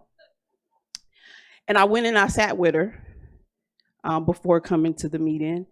And we talked and I provided comfort and I listened. The doctor came in, her husband is at work, and I listened as the doctor gave her updates with paperwork in her hand for a major surgery. Mind you, She's not due to have this baby until the middle of December. And as I rode over here after I left her with her belly full, she was worried, but I wanted to be here. And her husband will be with her shortly. But I thought about, what is it like when people have to face challenges alone? What would it have been like for that mom to not be able to call somebody and say, hey, this is what's going on, can you come? And could you bring me a sandwich from Green Shack, right? But these are our family situations every day in this city. You take that incident and you can apply any situation to it. And we have to consider, are our families doing these things alone? And so again, I think what has been good about San Bernardino School District, amongst many other good things, is that we were courageous enough to establish something that didn't have to be established many, many years ago, and we still have it. And again, we haven't gotten it, we haven't gotten it mastered, and I hope we never think we have it mastered. I hope we're always working towards making sure that every family in our city, whether you are fluent or you are in a shelter with your children, that you feel valuable as a member of this community. And I'll close by saying what I thought I was going to say, but now I can't remember because I was talking about the Green Shack sandwich. Dang. It was important though. Give me a second. Give me it wasn't about the 2 ants. I think I'll relay that message. A wise man once told me that what we have in San Bernardino School District was not because only community was concerned, or not only because the board was concerned, or not only because the superintendent was concerned and teachers were concerned. We have today in San Bernardino School District, not perfect, not mastered, but we have what we have because it was a collective understanding that we want things to be better. And this wise man has said, it took board members, it took a superintendent, it took concerned teachers, it took concerned staff, parents, and community to have what we have here. And so together we have worked as 2 ants pulling a grasshopper. This is a major feat we have before us, especially in this climate. But I just pray that we'll continue to be the ants doing the work that is most important for the families in this city and be a model to others. Not perfect, but working at it. And so I thank you for giving me a few minutes. Thank you, Dr. Greer. I behaved. I said earlier I was going to come and I was going to behave and not embarrass Dr. Greer. But I appreciate you all. And I'm a proud former student of this district, a proud mother of students who have all graduated this district, either are college graduates or currently in college, and a proud auntie to nieces and nephews in this district still. And so thank you. Thank you so much.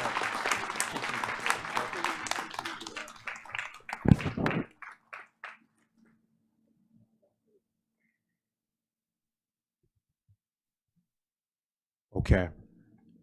I think this is just about done here. Priority 6, District Professional Development.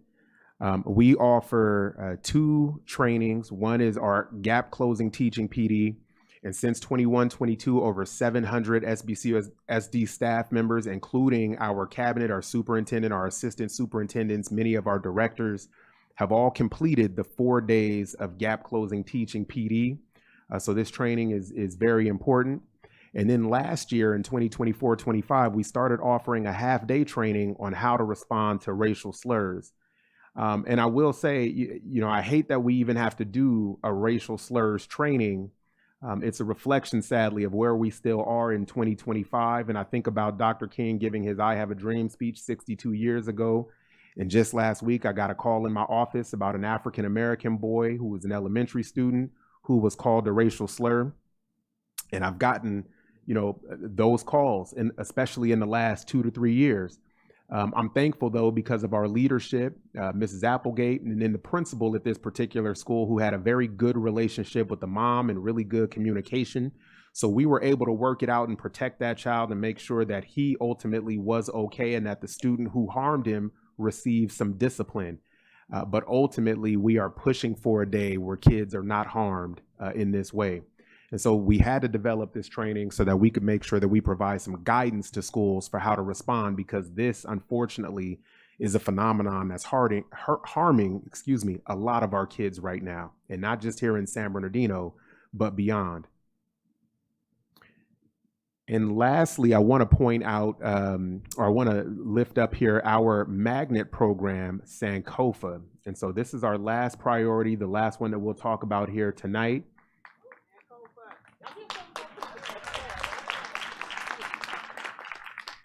Many, many thanks to our amazing Sankofa teachers, Ms. Clark, Ms. Dixon, Dr. Gadsden, Ms. Curtis, and Mr. Bell.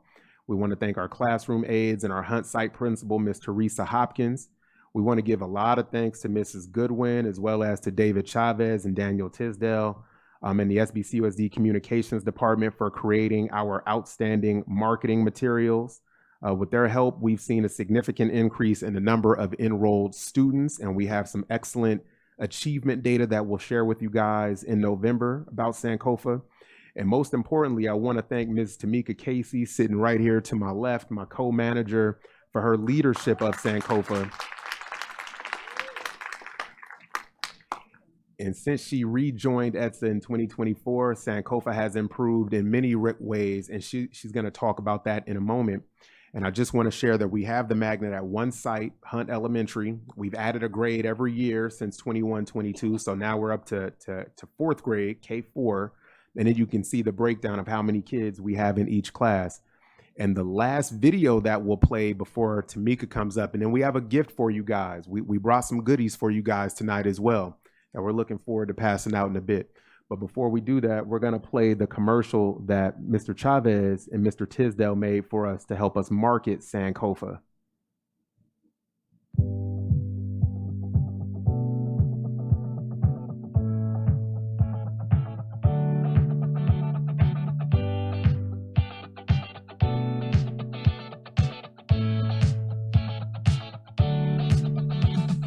Sankofa is a unique, culturally responsive magnet program that's designed to improve outcomes for African American students. However, it is open to all kids in our district.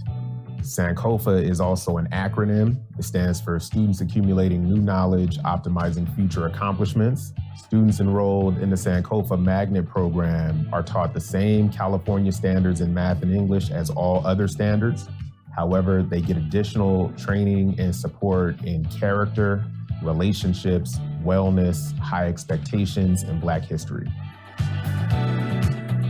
Sankofa has been great for my child because it's provided a safe space for her. It's helped her grow academically, emotionally.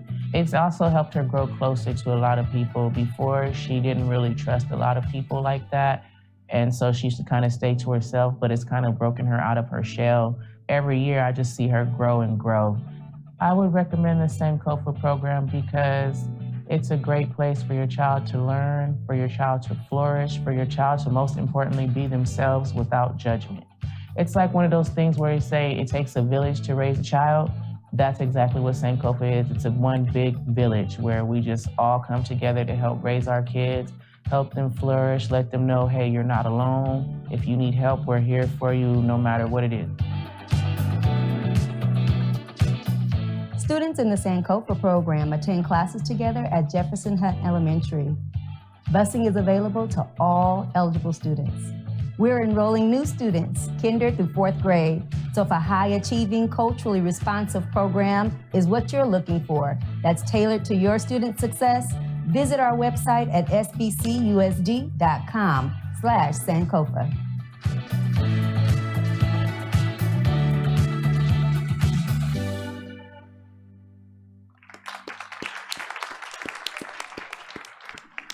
And we're going to have a word here from Miss Casey, who is our ETSA principal on assignment. Well, good evening. I'm going to keep it very brief. I just want to first say thank you to Ms. Caballos, our president of the board members, and to Mr. Ariano, our superintendent and cabinet, and just for this continued support of this Sankofa Magnet program. I've had a lot of opportunity to speak with folks and answer questions about this, and I'm just really excited that our scholars are able to thrive because of our partnership and because of your support. And with that, I just want to really say thank you. Since stepping back into the ETSA department and assuming the role as principal on assignment, all of the things that we've done for Sankofa, I would like to encapsulate into 3 areas: our academic acceleration, equitable access, and then a strong structure and cultural pride for our scholars. And you can see that on those faces. When we talk about academic acceleration, Dr. Greer already spoke about, we will come back in November to share some of the preliminary SBAC data as it relates to our first year of testing. And we're super excited to be able to report that our scholars were able to meet their goals for ELA and very close to the cusp of meeting goals in math. And that's a lot largely due to small group instruction, progress monitoring, culturally responsive practices in our instruction for our scholars daily. And every one of our teachers have completed the gap closing teacher training, and all but one are GATE certified. So our scholars are receiving the most quality education possible. Thank you. Then equitable access. We've hired 5 instructional aides. So those classes all have aides that are helping with intervention and small group and on-time, in-time support alongside the classroom teachers. We have, in partnership, Dr. Greer mentioned already, with our communications department, our transportation department, enrollment department, able to successfully increase our enrollment with all of the efforts of us partnering together.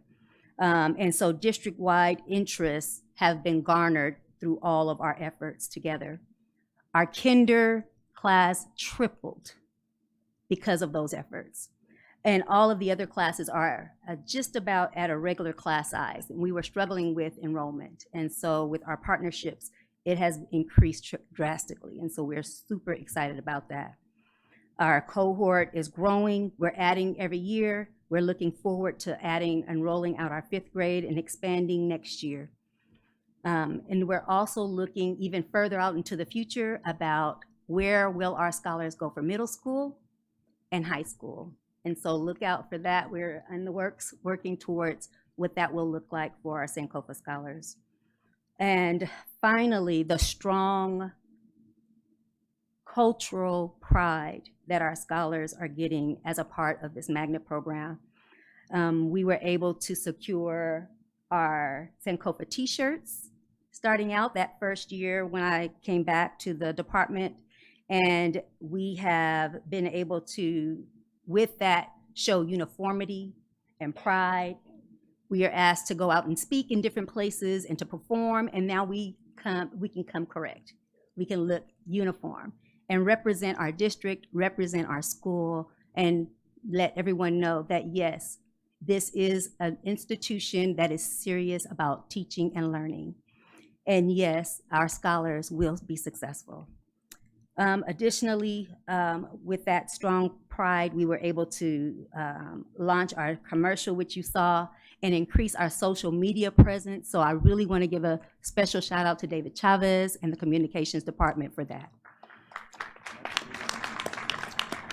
It has strengthened our community engagement and our visibility. And so with that, our scholars are learning well. Enrollment is increasing, and we have a strong identity. And our approach is working across our academic access and academic success and their cultural development. Our scholars are proud to be who they are. And next steps, what we are looking to is to, again, sustain our aid positions, continue providing transportation for our scholars, continue with communication and partnership with our recruitment, with our communications department and all those departments that have helped us get this far, supporting our 5th grade Sankofa expansion. And my wish and hope is that we can continue to provide that professional development for our Sankofa teachers. It has been a game changer to expand their cultural knowledge so that they can pour into our scholars. So again, I want to say thank you for believing in Sankofa. Thank you for believing in our scholars. And we are proud as a department of our students, our parents, and the staff in Sankofa. And with that, I just want to continue to do the work. It is hard, it is challenging, but it's worth it. And I just want to say thank you for your support and your consideration.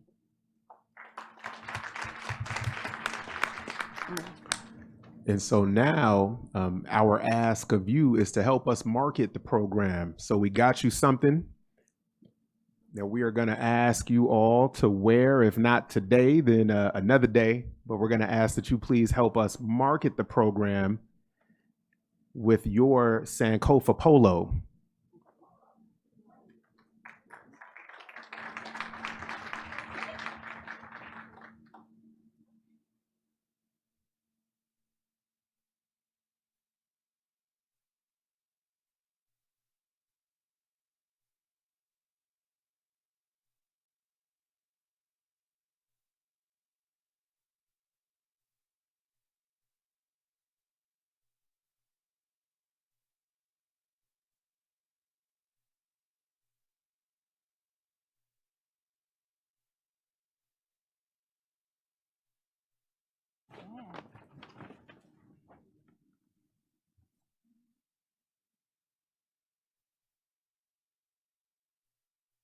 And on that note, we just want to say thank you to the board, to Superintendent Ariano, and to our extremely supportive boss, Mrs. Anna Applegate. Thank you so much, Anna. You are the bomb.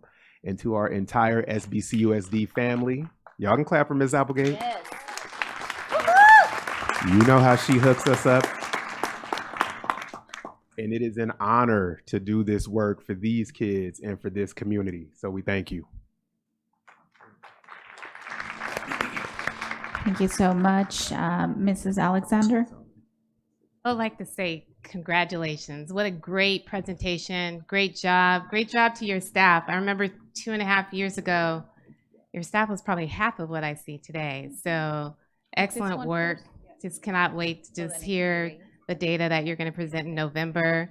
But I also have to honor and recognize the richness of the crowd that you have out here. So I want to say hi to Mr. Hardy Brown, former school board member back there.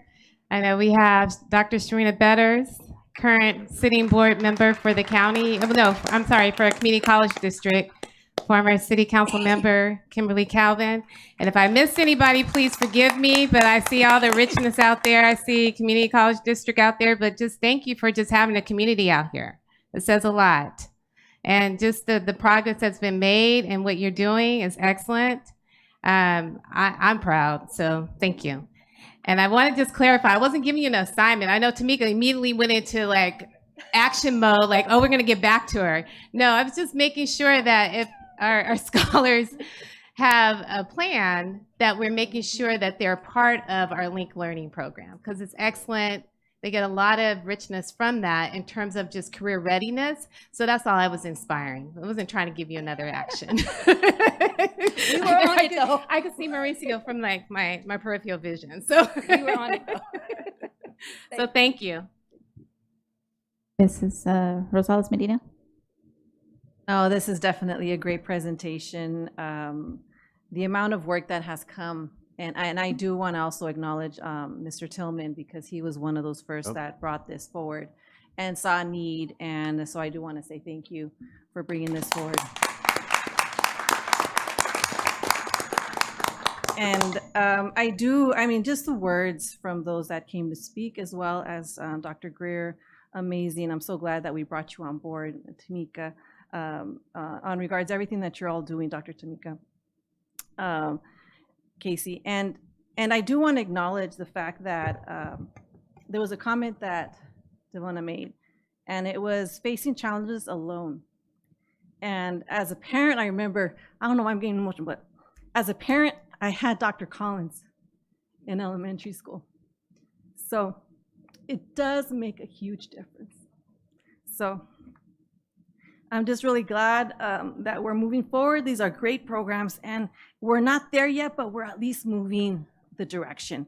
And I'm really proud to be part of the board that is helping, getting those achievements done. So thank you so much. Mr. Tillman? Thank you very much, Ms. Medina. Thank you, Dr. Greer, and to everyone who was involved in the presentation.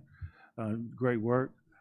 It means a lot that we make sure we do everything we can to allow our students to reach their greatest potential.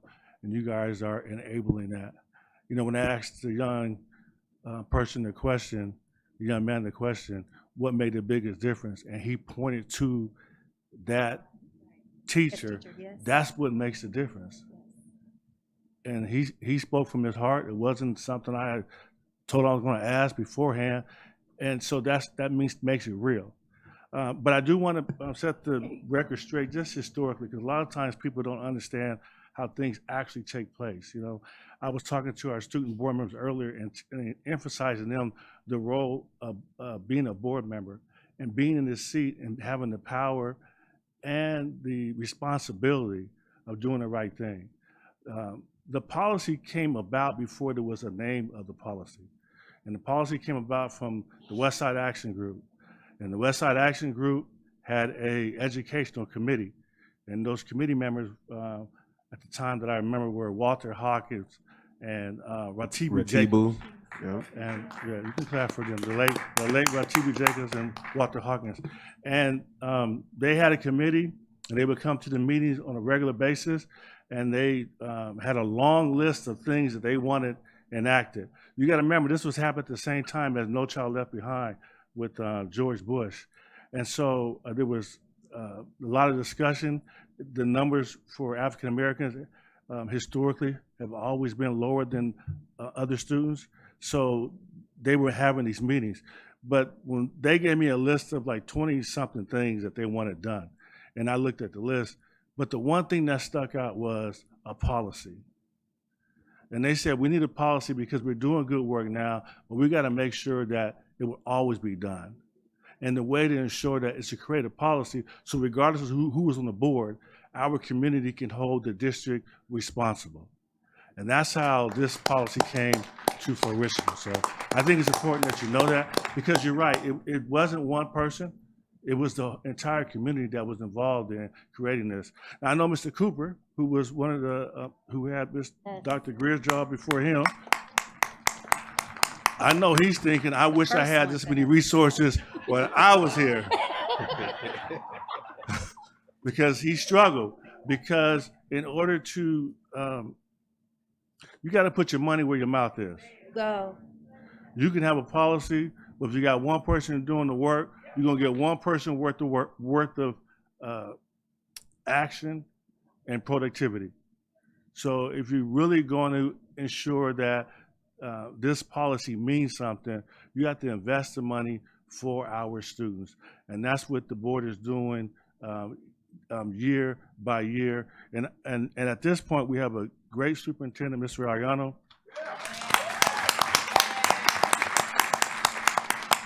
He's from San Bernardino. He's from the neighborhood. He worked at Group Time. So he loves our community and he loves all of our students. And that makes a huge difference. So I just want to encourage you all to keep doing the work that you're doing. I appreciate you all. The community appreciates you all. But don't never lose sight of the fact that you all are saving lives. You guys are giving opportunity to students that would not have it if it not for the work that you all do day in and day out. And for that, I say thank you. Mr. Santos? Thank you, Mr. Tillman. Thank you very much for your presentation today. I think it was wonderful. The comment that was made, I love a counselor, a teacher who tells a student, you cannot drop this class. Because they can't see what they can't see and they don't know what they don't know. And I had the opportunity to go to the HBCU college fair, which I thought was awesome. You know, when I walked away from you, I was going to all the all of the booths, which I thought is a wonderful program for our students. That's a family night. I went out to that too. Me and my two left feet. Hopefully no one has video. Well, they have video.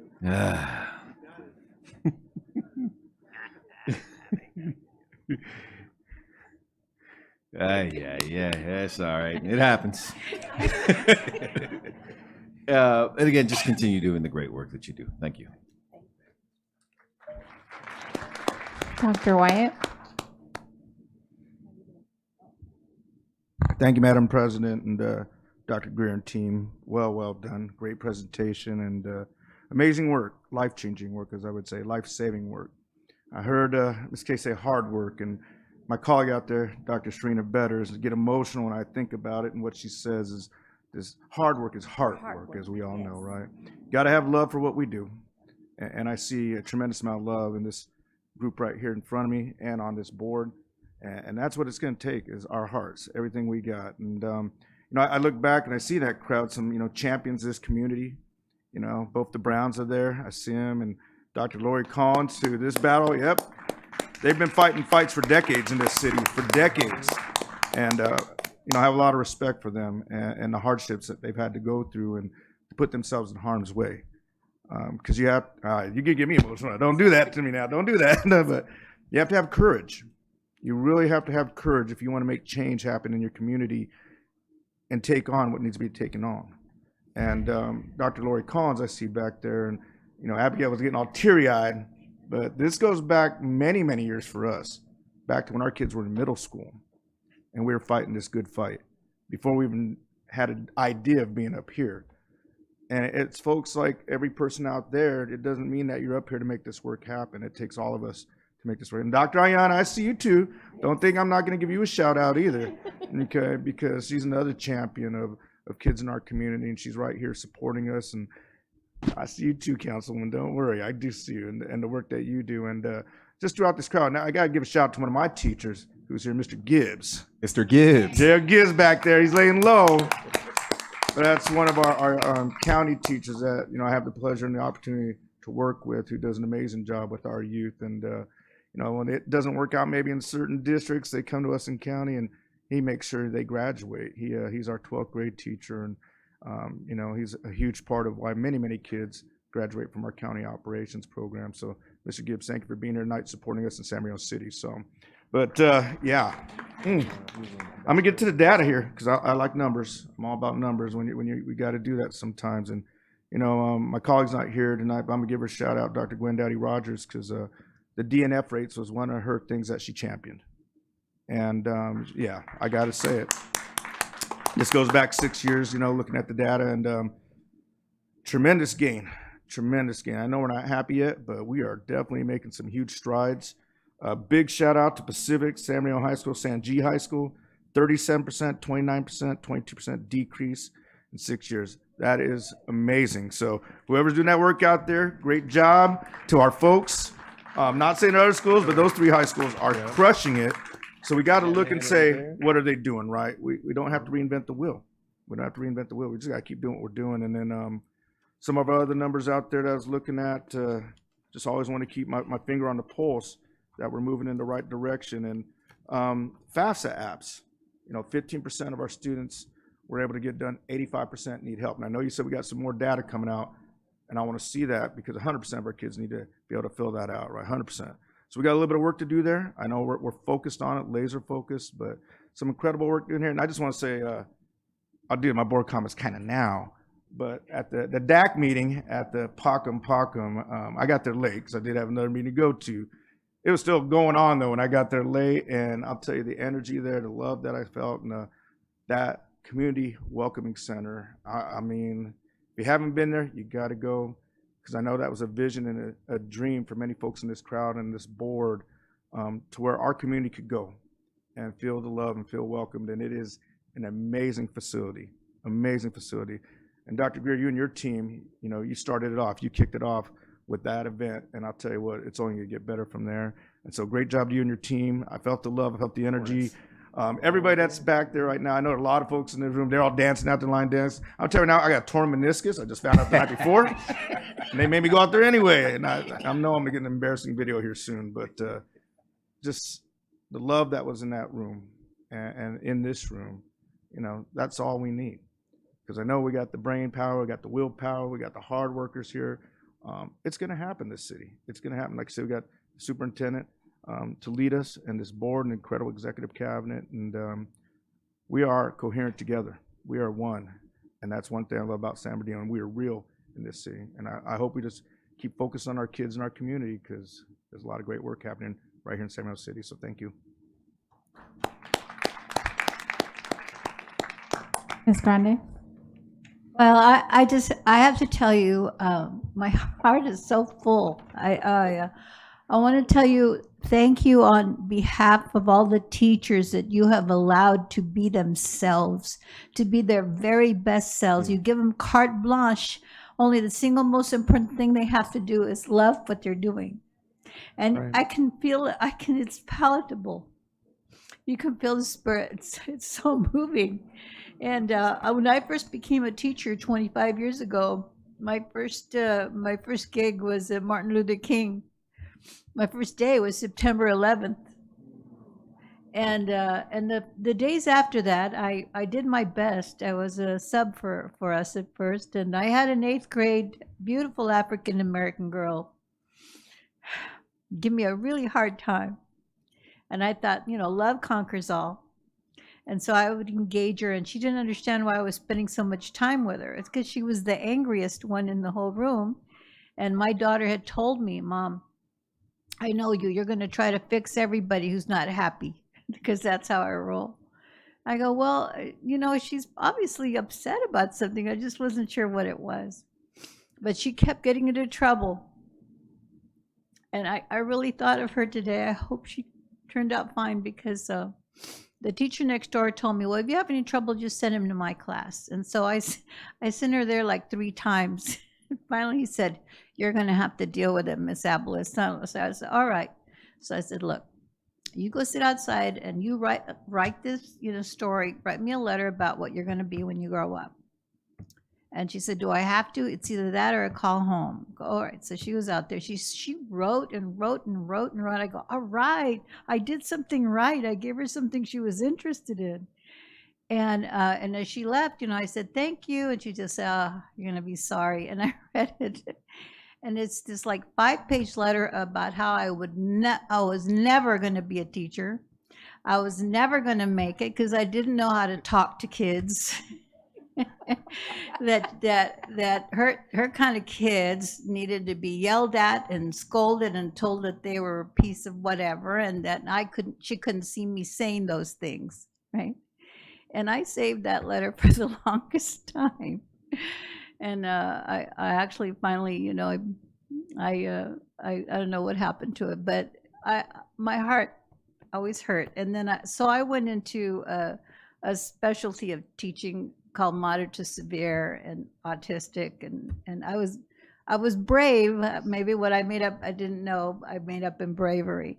So I've often thought of that child, and I thought, what could I have said? Because it was what I didn't know, right?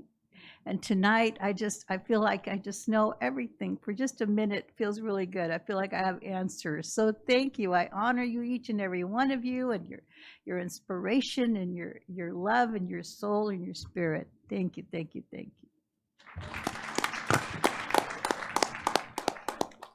I also just want to say thank you so much for the wonderful presentation. And although I wasn't on the board when all of this started many years ago, I am definitely proud to be part, as Ms. Abigail has mentioned, of this board, at this time. And I appreciate the comments about, it being a collaborative effort. I think that we all do understand the importance of the work that you all do. And we want to continue to support it in whichever way we can.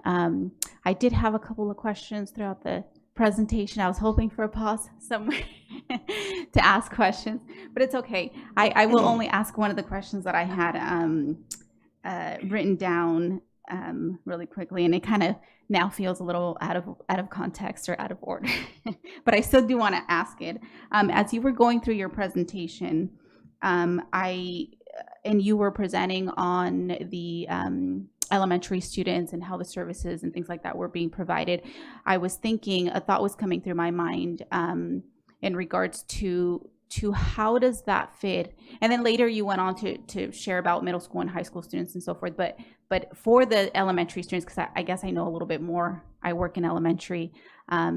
So in the context of schools and their MTSS process, how does the program, you know, the services that ESSA delivers, how does it sit, or how does it, you know, how is it embedded in that greater scheme of things at this different school sites?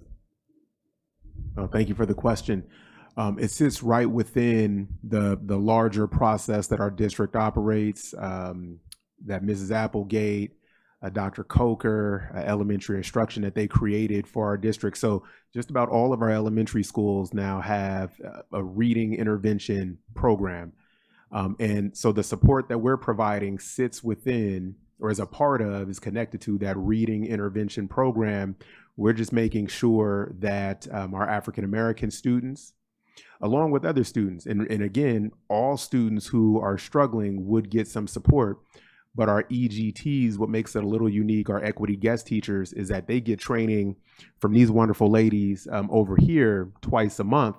And so they train them specifically around supporting students, but really also sort of supporting the kids who are showing up before them. And so part of that is culture, part of that is relationships, part of that is high expectations, part of that is curriculum, right? And just sort of really having a clear sense of what kids need. But our EGTs get trained twice a month rather, specifically around helping to meet the reading needs, the literacy needs of African-American students. But to answer your question, it sits right within a structure that has already been provided, because when we came back from COVID, Mrs. Applegate and Dr. Coker, I don't necessarily want to speak for them, but I think we had such a need around literacy and math, and that was true not just in our district, but across the state and country. So I think one of the really wise things that they did was to create an overarching reading intervention program for elementary kids so that we could try to catch them up before they left elementary. And so I want to say all of our elementaries now have a model of that program, and our program sits within that program. So it's like a program within a program. And thank you for that. And I want to make sure that we highlight and emphasize that, because when I ran, you know, 6-7 years ago now, one of my big platforms was the MTSS framework, right?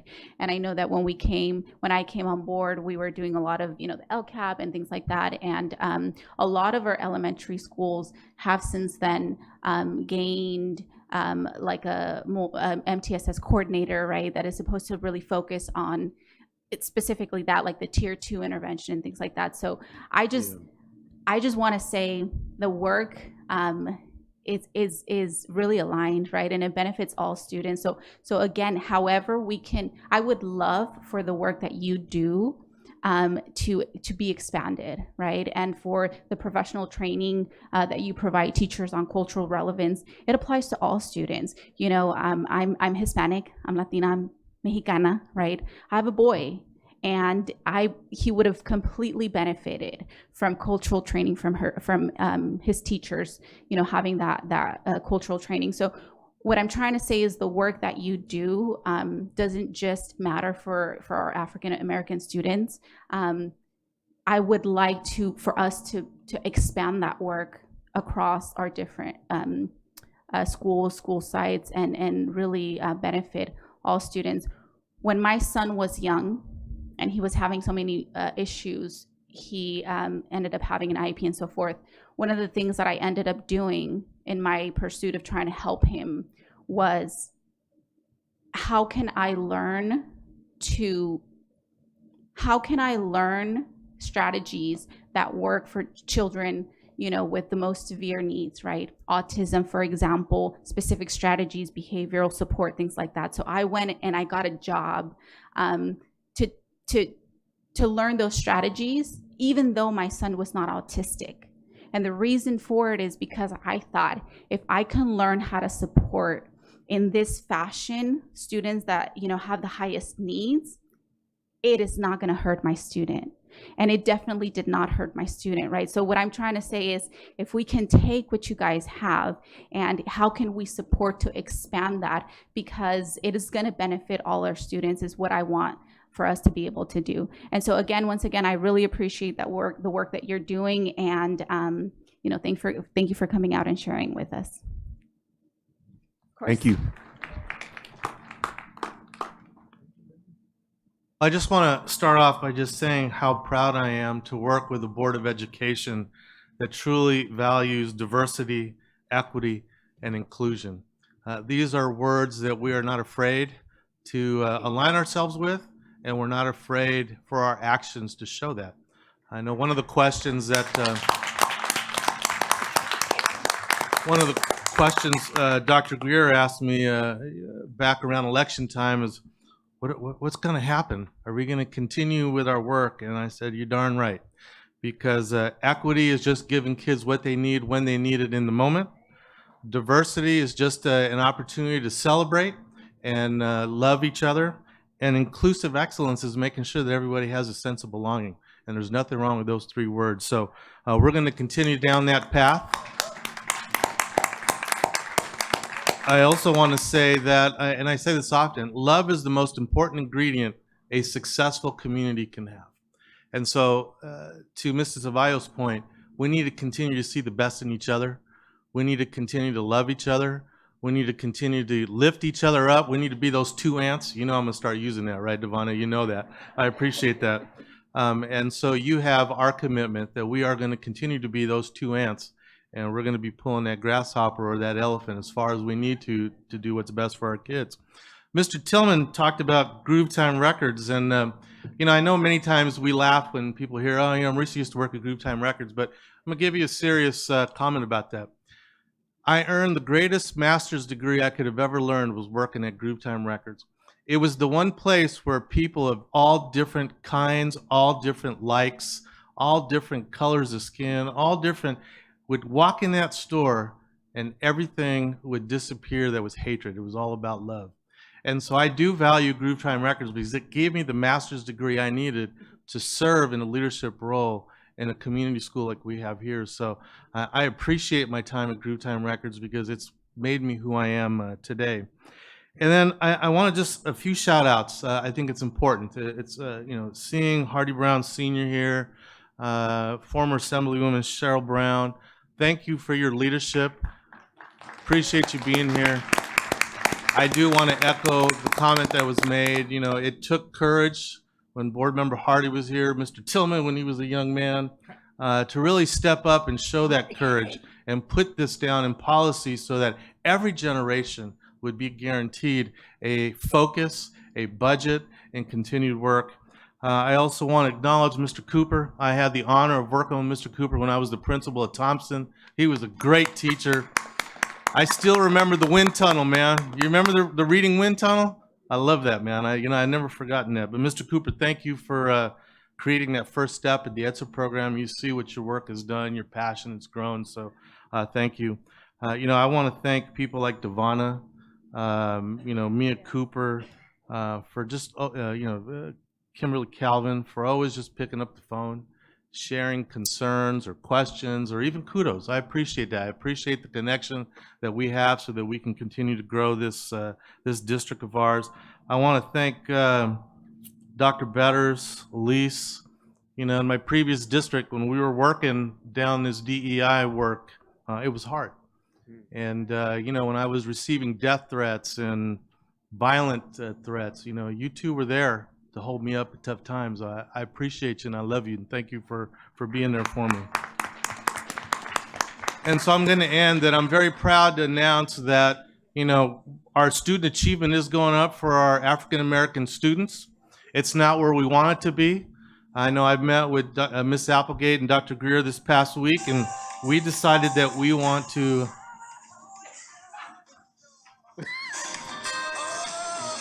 yeah, he's got a little music going for me, all right? We need to continue to close that gap at a faster rate. Even though I'm so darn proud of all the work that our staff is doing, we can't continue just to meet the state and county average. We need to start tripling that and quadrupling that. So Dr. Greer, I thank you for meeting with me last week and setting some pretty lofty goals for this coming year of really closing that gap at a lot faster pace than just meeting the state and county average. And I think we're going to do it. And the last thing I just also want to say is thank you to our scholars and our parents. You know, amazing kids, amazing parents is just a recipe for success. And so I appreciate you all being here tonight. I appreciate you going along this journey with us, supporting us, helping us where we need help. And then I also want to end by, you know that parent, you love all your kids, but there's always that one kid you love the most. So I love everybody in my district, but Lawrence Hardy, like Lawrence Hardy's my guy, man. Like, when I see somebody making the effort to bring our community together, I appreciate what Lawrence says. Lawrence, thank you. I appreciate you, brother. I love you for that. Will, Dr. Greer, Tamika, ETSA department, great job, great presentation. Honored to work alongside of you. Thank you. Thank you. Yay, give yourselves another round of applause.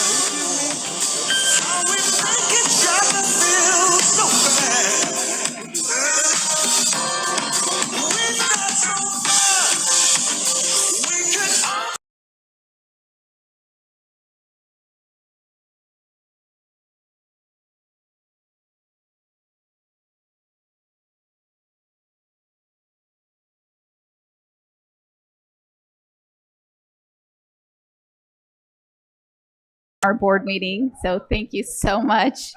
We're going to go ahead and move on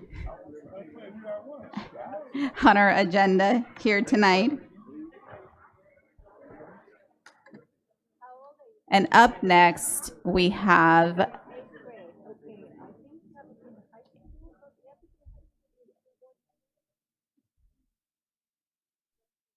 8.0 board discussion. We have 8.1 City of San Bernardino State of the City event up. Karen, did we have the attachment sent and received? Or Google Doc, did we send that out? Is it attached? Okay, good. It was. Yeah, I believe they're asking for sponsorship. I treated the sponsorship the same. I treated the request as any other request, and left it open for the board to discuss, ask questions, see if it's relevant. So I will go ahead and open that discussion now. Mrs. Alexander. I was just trying to understand, was there an ask other than, a monetary request? I believe it was a general just ask for sponsorship. I'm sure that they would appreciate monetary sponsorship if that's something that the board wants to do and if it aligns with our policy. Be clear, what we received, it didn't define any type of prospectus. It was just sponsorship. And then information related to the actual state of the city. It had logos. So I would think if something says sponsorship, then we would have guidance as to what that means, or we can make a decision of what we would like to do. But sticking with the guidelines of the sponsorship committee, I'm thinking you need a little bit more guidance.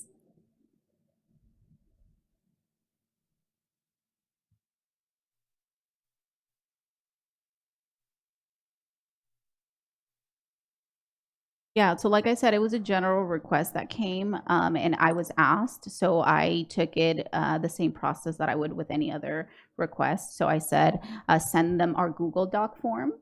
have them, fill it out and, let the board kind of just discuss it. So it wasn't a specific ask. It was more of a general, hey, we're having this event. It was kind of like informal as well. But again, if it gets to me, then I push it forward. No problem. Thank you. Yeah, thanks.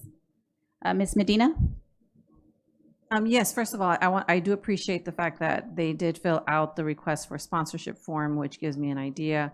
But it is something that I didn't expect, only because it is an event that is done by the city and the state of the city. So I really don't know who, maybe the person that brought it forward, maybe they have a reason why this was also brought forward or why they requested this to move forward. But I don't see, they already have their sponsorships, they already have their logos there. I don't even see an amount that they're requesting. And typically, state of the city, I don't see a purpose why the district would support and providing funding, because it's more where they're going to do like a public speech on what they envision for the city in the future. So, but I definitely would like to hear from those that did request that this be on the agenda. Like I said, it wasn't a particular request on any one person. It was just something that came from me and it was asked. So instead of me deciding whether to or not, I took it upon to just bring it before the board in the same format that we have any other, and let the board decide if this is something that aligns with our policy and so forth. Mr. Tillman? I wouldn't recommend giving a monetary sponsorship to the city. I mean, if the city's doing the event, then they have these private businesses that are giving them sponsorships. But I don't think it's appropriate that the school district give district money to the city for a sponsorship. Dr. Wyatt? Well, I'm in agreement with my colleagues, but the one thing I do see, it looks like, is we have 30 or 40 volunteers from our district participating in the event, and then are we having any high school students participate in the event? It looks like the mayor's office is requesting it. Now that part, I know I've seen our kids support the State of the City event doing that, which I think has been fantastic, highlighting some of our music programs, whatever they may be. I would expect us to support them that way. I don't know if that's part of what they're asking for, and if it is, I would agree with that.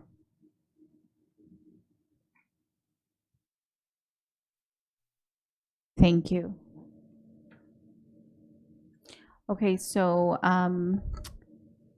at this time, I would say I would agree as well. Maybe we can reach out to the city and let them know if they would like for us to support them in providing. Dr. Wyatt, you said possibly student volunteers for the event. Student entertainment, highlighting some of our musical programs that we have that I think we already know are pretty amazing. I've seen them perform at the State of the City before, and I think that's a reasonable request. Or maybe student ambassadors welcoming people. We do that at our events as well. Mr. and Mrs. Cardinal are often at these events. So if we're doing the State of the City and highlighting it, I know one of our goals of this board is to work collaboratively together with our city council and government to help move the city in the right direction. So what better way than to highlight our youth? So that's what I would support as well. I would be in agreement with my colleagues in regards to I would probably not support any financial type of sponsorships as well. So with that being said, Karen, then I don't think this is an item to be voted on, correct? It's just discussion. Okay, so if we're okay with that and there's no further comments, we can go ahead and move on to the next item then. All right. So next item is 8.2, Making Hope Happen Foundation second annual scholarship breakfast. And I will go ahead and Mrs. Alexander. So for Making Hope Happen Foundation Scholarship Breakfast, the last breakfast, I know for a fact the students were in our district that received scholarships, and I believe they were all from San Andreas. So I would like, for me, I feel we should support it. I know it's discussion point at this time, but I would like to propose that we sponsor them at the $5,000 sponsorship level, where we would receive 20 tickets, so that's 2 tables, and a full-page ad, the recognition, but most importantly, is the money that's going back to our district and to our students. Was that all? Thank you. Mr. Tillman? So I'm assuming this is different than their annual gala? And have we sponsored this particular event in the past? I believe so. And how much? Oh, not this particular event? Oh, not this one. This is a new one, right? So how much did we give? When was the last event that they had that we sponsored? When was it? And when was that? And how much did we sponsor? How much did we sponsor? 5,000? It was pretty substantial, right? Yeah. So, I mean, I look at them as an organization. So, I don't know. To me, the $5,000 a year is substantial.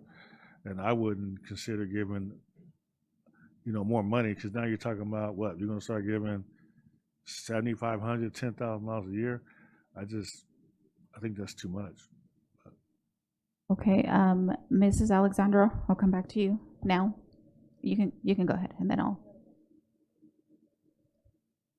So the breakfast that took place 2 years ago, we were a sponsor. How much? I don't. Oh no, we didn't sponsor the last breakfast. So I'm not sure how much we sponsored their May gala, but you can verify that, Karen. But I think it's important to note that they are pretty generous to our district over the last years. It's been $3.6 million since 2017. So, I mean, we have given, I know, other organizations money twice in 1 year, and we weren't seeing the same benefits come back to our school district. So I'm still going to stick with the 5,000. Okay, was that all your comments? Dr. Wyatt? Thank you, Madam President, and I'm in absolute agreement with Board Member Alexander. First of all, the Making Hope Happen Foundation, and the whole intent of it is to send as many kids from our district to college. And I know, it's a lofty goal, and I remember when Dr. Del Marzan was talking about this being a $1 billion foundation. And my understanding is we're actually in the millions and millions of dollars now, which is absolutely amazing that we are sending kids from this city that maybe wouldn't have been able to afford to go to college to be able to go to college.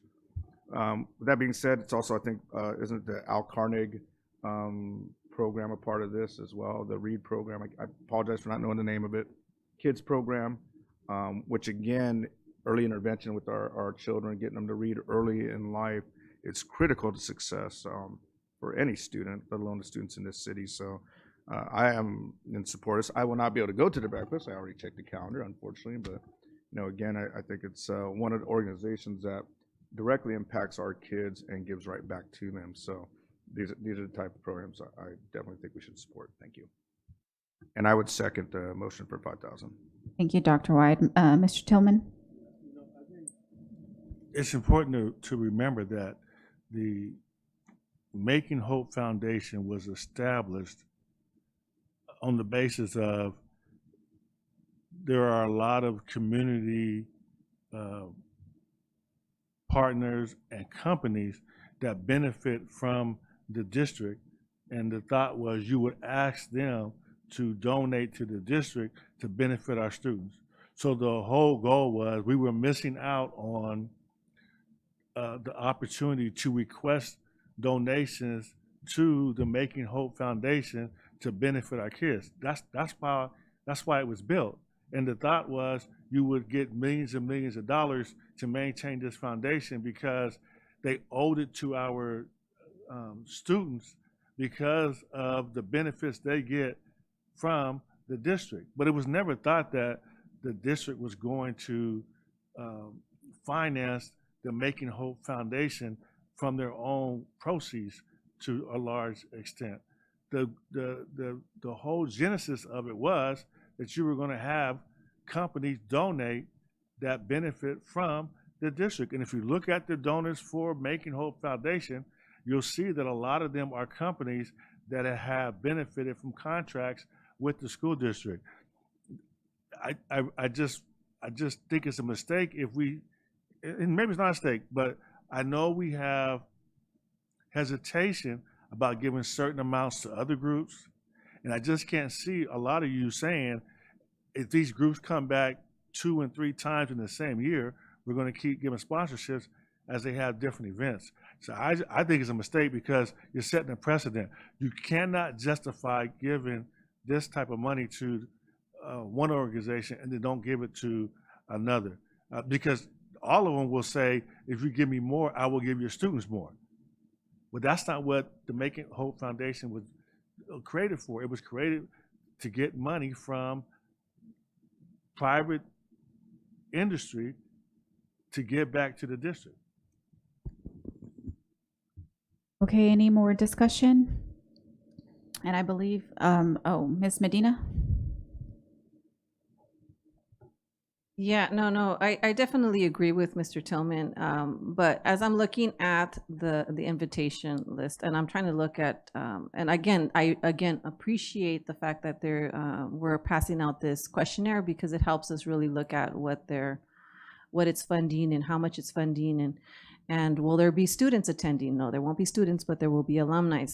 But when you look at their pamphlet or information of what's going to happen on that day, I see Dr. Daniel Walker's name in there. And so he's an inspirational speaker when it comes to history, when it comes to the need for, he's an inspirational speaker. So I definitely would support this event because they have someone that understands and motivates maybe the community within that session. So I would definitely support it, but I do agree with Mr. Tillman. You know what the intention was for Making Hope happen was to bring out other sponsors, other businesses and partners. Ms. Grande? I do support the sponsorship in full for the 5,000. I do support the 2 tables that we would receive, and I would support filling those 2 tables with our student leaders, our school board members, and then some esteemed children or students that are doing particularly well at their high schools, and fill it up and start that kind of practice. And as a student leader at Cal State, I started that at our college up there, and it went over very well. You know, we're a Hispanic serving institution. I said, well, let's show them. Let's show. So I like that, having cabinet members attend, not so much board members perhaps, but spread the wealth there. You know, we had a lot of educators here that would love to take their children or their students and their scholars. So I do support it. Thank you. Thank you. Ms. Medina? Just maybe a request with regards to this sponsorship is to include students, because I know that their request form does not indicate students, it's alumni. But I mean, I think just the fact that Dr. Walker is going to be there, I think it would be great for students to hear the message. It's very powerful the way he speaks on, especially when it comes to history within our communities here. So I would suggest maybe adding students from our school district. Thank you, Ms. Medina. And then just for my comments, Karen, were we able to confirm that we have a sponsored this event for this year for 5,000 already? Were you able to confirm that? You're talking about the gala? No, just the organization as a whole. Has the organization already received $5,000 in any other events for this year? Not Making Hope happen. Okay, No. not for this year yet. No.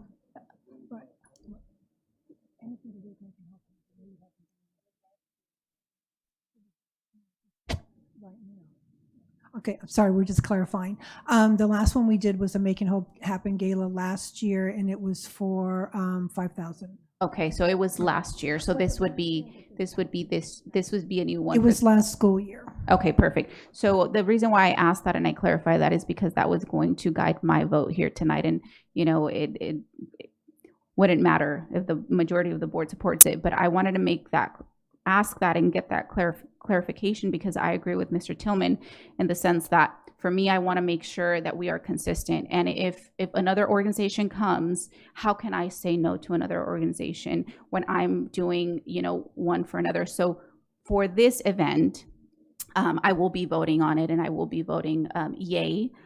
Probably for the May gala when it comes, it will be a nay for me. So I just kind of want to throw that out there now as well. But anyway, we have a motion and a second. Can we go ahead and vote? And I believe the motion was Mrs. Alexander and second was Dr. White. And then just vote, please. And Madam President, I'll along the same lines, I'll vote nay on this one, but I will support the annual event that we do. So it's going to come back next spring, which would be this school year. I'll support that, but I just think I don't want to set the precedent for 2 events in a year.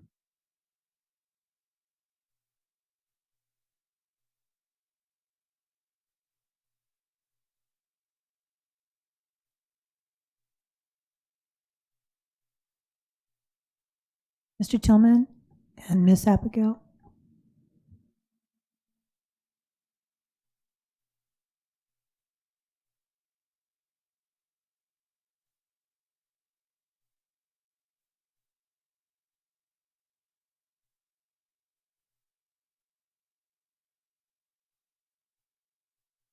Motion carries. We will go ahead and move to 9.0 action items, 9.1 personnel report. As presented. Moved by Mr. Tillman, second by Dr. Wyatt. Vote, please.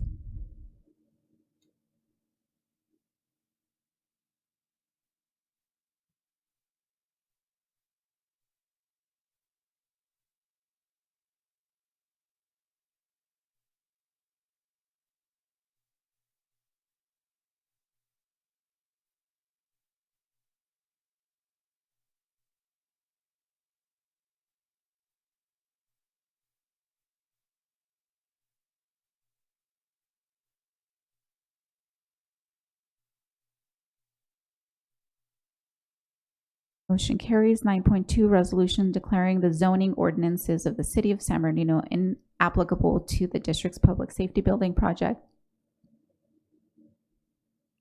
So moved. Thank you. Moved by Mrs. Alexander, second by Dr. Wyatt. Vote, please.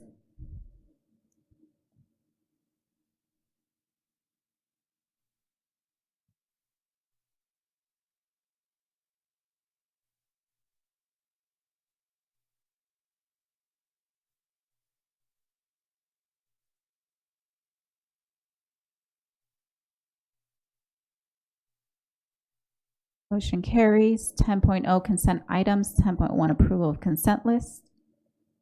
Is there any to be pulled? Okay, can I get a motion? Move.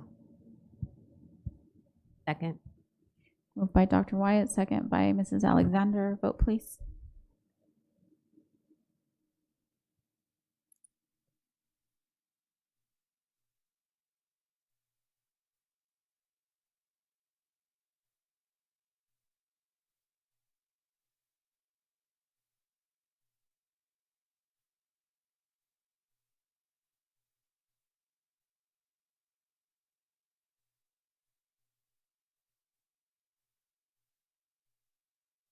Miss Alexander.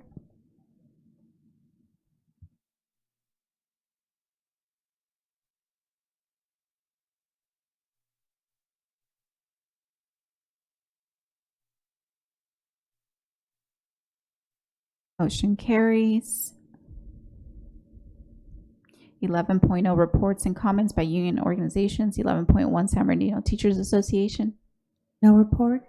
11.2 California School Employees Association. No report. 11.3 Communication Workers of America. No report. 11.4 San Bernardino School Police Officers Association. No report.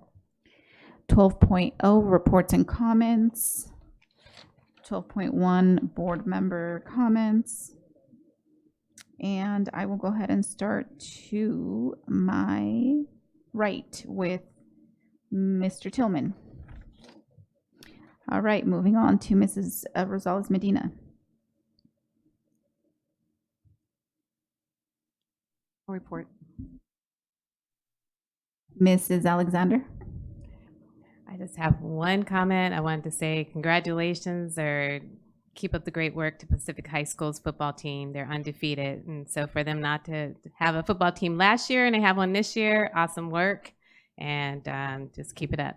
That's it. And good luck to all the other teams too. I'm not like being partial. It's just I know they are undefeated. Woohoo to them. Wishing you all the best in your retirement. We're going to miss you. Thank you for all your good work. Awesome. Thank you so much. Miss Mary Ellen Abeles Grande. Yes, I just have a couple of things to say. I do want to say happy retirement, coming retirement to our Chief Paulino, and I'll serve on your campaign for election to mayor one day. And that's all. I just have been talking all night. I feel like that. So thank you anyway. Thank you, board members. Thank you. Dr. Wyatt. Thank you, Madam President. Try to be brief. Just really enjoyed our first PIA meeting of the year at Cajon High School, and just congrats to all the work they're doing again, Dr. Greer and Francine Blackshear and the rest, and Superintendent Ariano for making a guest appearance and enjoying some lumpia. He says he has a picture of me eating some. I'm almost afraid to see what that looks like. But again, just love seeing them at those meetings. Again, the DAC and PIA meeting at the Pacum Welcome Center. And I said, I got there late, and I was told it was a packed house for those that were there earlier. And I can't imagine how crowded it was, because it was crowded when I got there. And it was still, as you said, the party was still going on. It was still going strong and live, and people having a great time. And just what an amazing facility. Mr. Santos shared a video with me. Probably should share it with others. Just somebody took a picture in a video with a drone coming down E Street in that facility. And when you see it, it's like, I ain't gonna lie, it looks like you're going down like Beverly Hills or something looking at this facility. That's how nice it is. And that's what I truly believe our kids in our community deserve. So, thank you to this whole board, the folks that have been around a long time, and the community for having that vision and making it happen a reality for our city, number one. And then this weekend, had a great time going to watch our hometown hero, JD5, Jaden Daniels. But I think Mr. Tillman was there. He didn't say that, but he had some darn good seats. I thought I had great seats. He had better seats. Let me just say that. So I'm going to go to his app next time and get them. But just watching that young man play with humility, I think just a true ambassador of our city and our area. And just, and I think Miss Alexander was there too. Sorry, Miss Alexander. So I think a lot of San Bernardino was there. But all I can say is that was awesome watching him play. And against a very tough team. Chargers are no joke. They were on fire. And they were taking it to the Commanders at the beginning. And he brought them right back with poise and composure, and as a champion does. So great job, Jaden, to you, the Commanders, and your family. We got a great event this week, Cocktoberfest.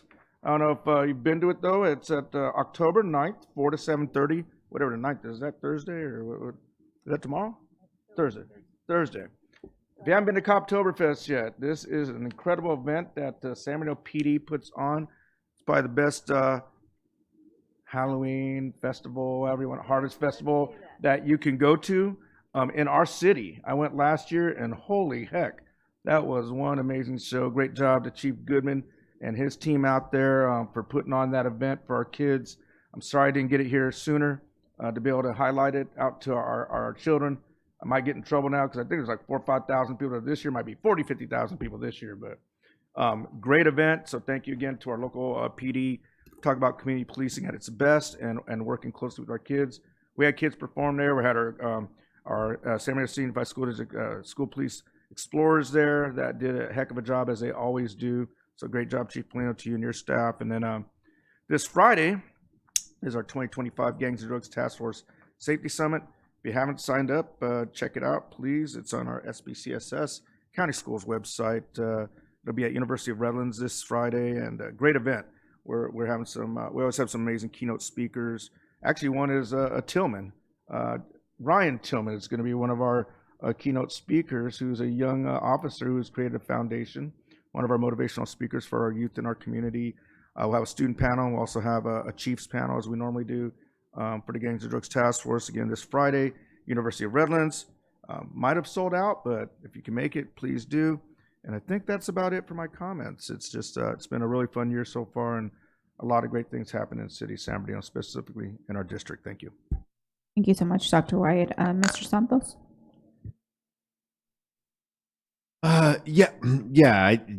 The college fair, the HBCU college fair, I think were a couple of awesome events that we've had the last few weeks. So just wanted to shout out the teams that put that together. Also, the University of Redlands GIS Pipelines. It was a wonderful event, great event, and just want to shout out Arroyo and how great of a job they did presenting. When you went in there, it was awesome. And that, first of all, that gym is awesome.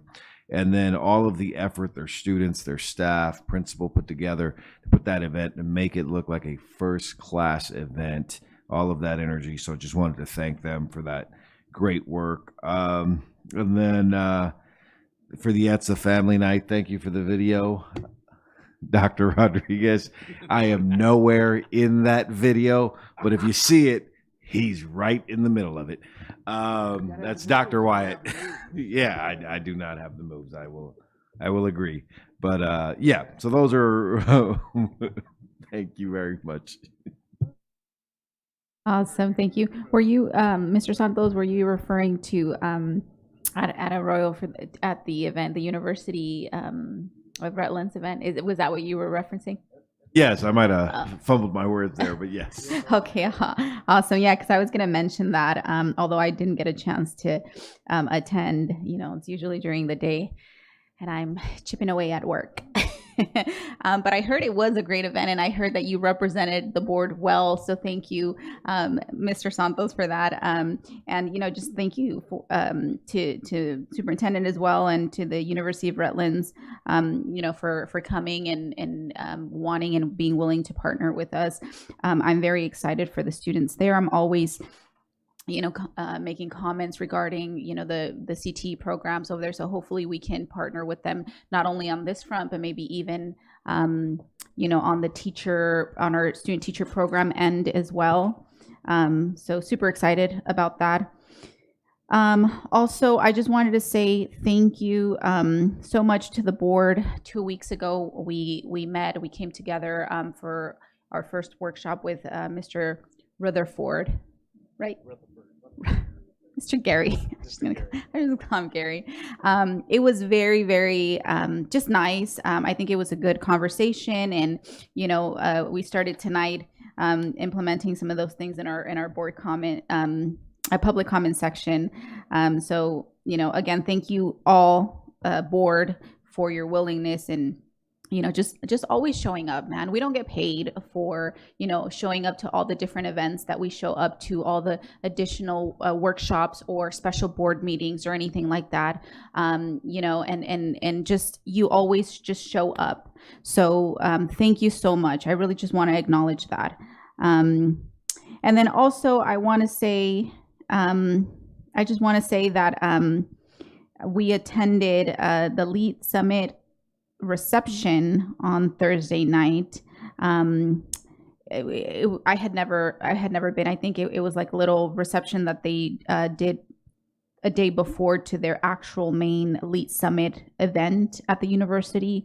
It was kind of like a smaller, a little more intimate thing. So, you know, it was really nice to attend. Like I said, I hadn't been before, and it was nice to meet a couple folks. There was a couple folks there that were, you know, teachers in the district, and you know, employees of the district, and just other folks from other areas as well. So it's always nice to break bread with raza, right? Also, I'm completing my MIG courses. Last Saturday I attended the one in Torrance. Oh my goodness, it is so far. And not this weekend, but the next weekend I'll be completing 5, and yay me, I'm done. I didn't get a chance to complete them, a few years back because it was COVID time. So I don't do well with distance learning. I'm an in-person kind of gal. So it's been really interesting. And I wish that, when they're going over some of this information there, I'm like taking in, and I'm kind of wishing that we were there. I was pulling up our documents. I was pulling up, the different things. And I actually was going to text Mauricio. I was going to text you on Saturday, but I remembered you had said you were going to be out in Vegas. And I was like, I'll let him be. I'll let him enjoy his weekend. But these, if you haven't been to them, or if it's been a while that you've been to them, they're pretty informational. I would highly recommend to refresh if you guys like to. Oh, nice. Yeah, and I think that's pretty much it on that workshop. We are going to be having the part 2, and I think the calendar invite just went out for November 10th. So take a look at your calendars. I think Karen sent it and said that it was close to a holiday. So, if you're planning on a 4-day weekend, you might want to reply sooner rather than later, if it works for you or not, so that we can, move accordingly. But again, just want to thank you all for your willingness and participation. And that is all for me. Mr. Arellano? Well, thank you. I'm going to try to end the night with sharing some great things that are happening in the San Bernardino Student Unified School District beyond all the great things that we heard earlier today. So I want to start off by giving a shout out to Chief Paulino for 2 things. One, for always representing our district well and speaking at different conferences. And here we have a picture of him at the men's conference giving a speech on leading in crisis. So Chief, thank you for always sharing your wisdom with the folks out in the community. And second, to congratulate you on your announcement of retirement effective December 31st. 28 years in the district, 11 years as the chief of police, and we are better for it, sir. So I know we're going to have a formal time to celebrate you, but for tonight, just want to say congratulations on a stellar career. And I will always remember you for this. My humanity is bound up in yours, for we can only be human together. It's your favorite quote from Desmond Tutu, and that will always stick with me. So congratulations, Chief, and we're looking forward to honoring your great career here coming up soon. Next slide. Big kudos to Educational Services, Dr. Bacon-Tesson, Alan Kay, Chelsea Ramirez, and all the program specialists and Ed Services that put together an amazing district college night at the Inland Center Mall. I also want to thank the representatives of the Inland Center Mall for allowing us to use their facilities. We had over 80 colleges there, and it was packed with parents and students. So clearly, the marketing, the advertising for this event was well done, because there was just hundreds of parents, hundreds of kids lined up 20, 25 deep at a lot of colleges. So congratulations to the district for putting together just an amazing program. And I put a picture of the Arroyo Valley High School dancers, because at one point they put on a great performance right there in the middle of the mall. That was they're amazing kids, very talented kids. But Dr. Bacon-Tesson and Anna, thank you for putting together a wonderful event. Next slide. And of course, it was exciting to be at the yearly Mr. and Miss Cardinal pageant at San Bernardino High School. And this year you see the 2 winners there, Patricia Aguilar and George McEwen, are Mr. and Mrs. Cardinal. So I want to thank Principal Anna Sosa for her continued support of that program. And of course, Jamie Rios for all the work that he does behind the scenes, during the event, after the event, throughout the year, continuing to take our Cardinal Court at different places. And a shout out to Dr. Rodriguez. I found out that this program started when you were the principal at San Bernardino High School. So great job on creating something that's going to be historical moving forward. But my wife got to participate as a interview judge this year and thoroughly loved it. I believe Miss Alexander was there as well, and she really loved it. So thank you guys for making her feel welcomed, but it was a great event. Next slide. We were part of the California Native American Day celebration at Cal State San Bernardino. I was scheduled to speak that day, but unfortunately, I was sick with fever that day. So I wanted to be there because I know Cindra Weber, who's been our Title VI coordinator for years and helping us put these events, will be retiring, I believe, at the end of this calendar year. So I hated to miss it, but I want to thank Tex Acosta, who was asked to step in on my behalf. I heard his speech was great, right on point, and really represented the district well. So thank you, Mr. Acosta. And Cindra, thank you for all the great years you've given us in making sure that our Native American students are being successful and have been successful under your watch. Next slide. I was super excited to be one of the 5 superintendents, one of the 5 pilot districts that are part of the Cal State San Bernardino Guaranteed Admissions Program. So along with my colleagues there, my superintendent colleagues from Apple Valley, Victor Valley, Rim of the World, and Fontana, San Bernardino City Unified has an MOU for guaranteed admissions.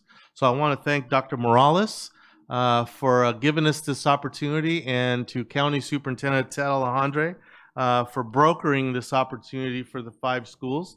The 2 gentlemen I just mentioned are also retiring soon, so I want to congratulate them on stellar careers and for all the support that they've given the San Bernardino City Unified School District over the years in their roles. But this is great news in our continued effort to make sure, as Dr. Greer was saying, we don't want kids to take a year off. We want them to go right to one of our colleges or junior colleges, so this is another step in the right direction. Next slide. And there it is, the picture of Dr. Wyatt eating lumpia, man. You make it look good, Chief. You make it look good. You make it look good. But as was mentioned today, I want to commend Francine Blackshear for her effort in putting together our first Pacific Islander Filipino Parent Advisory Committee. It was a wonderful event. I think there was probably close to, what would you say, 60 to 80 people that day.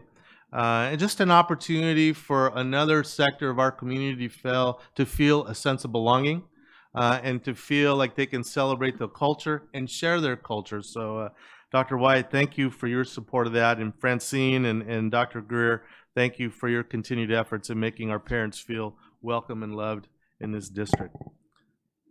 Next slide. And I want to give a shout out to Sam Sarasaris, husband Stephanie Sarasaris, who was a longtime principal in the district. Every year, he allows us to use his classic cars and his classic fire truck. It belongs to him.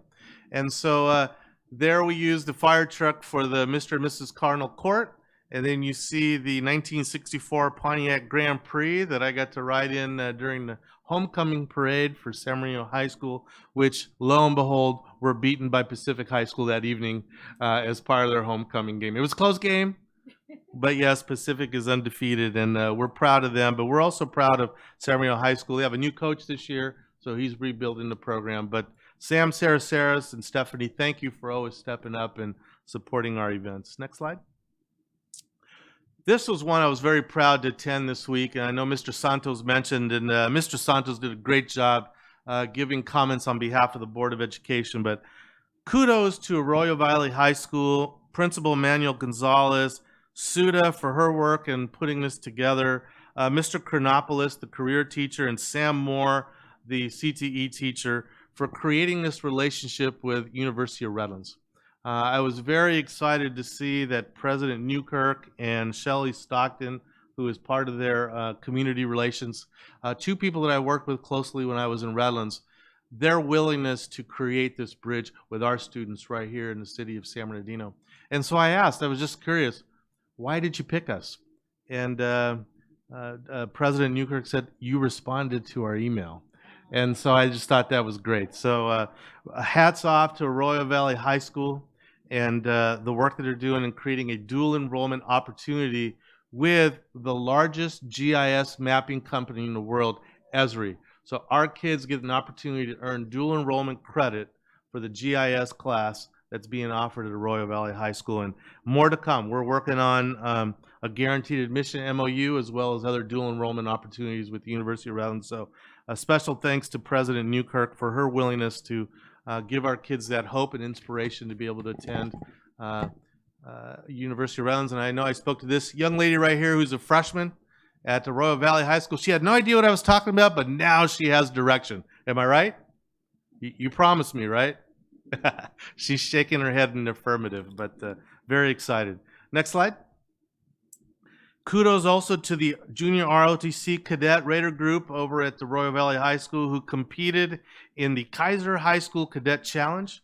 There was 10 different high schools there, and our team ranked 3rd out of 10 overall. But they were very proud of a couple second place earnings on a couple of events. So I'm going to read this because this is unbelievable. They took second place honors in the rope bridging competition, which means a team has to construct a 60. They have to traverse a team across a 60-foot constructed rope bridge under limited conditions under 3 minutes. That takes a lot of physical agility to do that.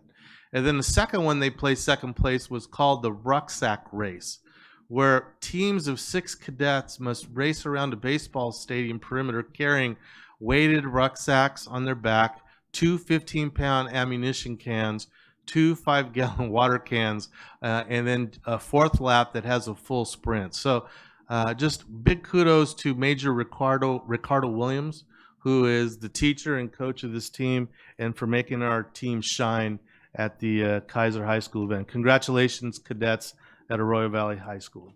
Next slide.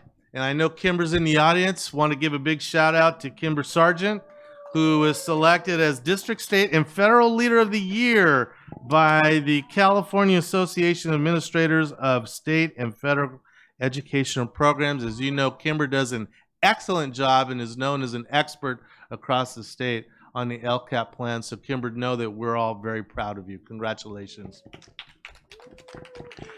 And I also want to show some shine on 2 of our members of the Board of Education. We have a pretty accomplished board members of education in terms of awards. So the awards keep coming.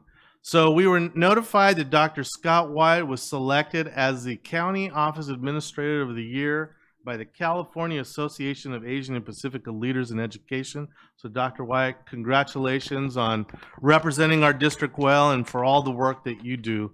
Thank you for making our district shine, man. We're very proud of you, bro. Very proud of you. Next slide. And we have Mrs. Ceballos, who is being honored by the California Association of Latino School Administrators, honoring her for her leadership. She's earning the Leadership Impact Award by the California Association of Latino School Administrators. So we're very proud of you, Myra. Congratulations. And Scott, we're very proud of you. And you continue to make our district shine. That's all I have tonight. Thank you. Awesome. Thank you so much. All right. 13.0 summary of board members' requests. 13.1 review of requests. Do we have any? So for tonight, I have only one, and it is from Mrs. Alexander. She inquired about the success rate of African American students in the pathways and if we have any information about them post-graduation.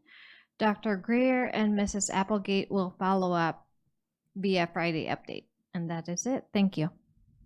Thank you. And then we have 14.0 meeting adjournment, but before that we have 14.1 in memoriam. The board would like to recognize and close the board meeting in honor of former employees Ruth Vicandova and Margaret Spencer, who recently passed away. Ruth Vicandova worked for the district from 1987 through 2005 as a Spanish language tutor and education assistant 3. Ruth was dedicated to serving the students of our district at several elementaries over the years. The many children she inspired and assisted is a testament to Ruth's dedication and commitment.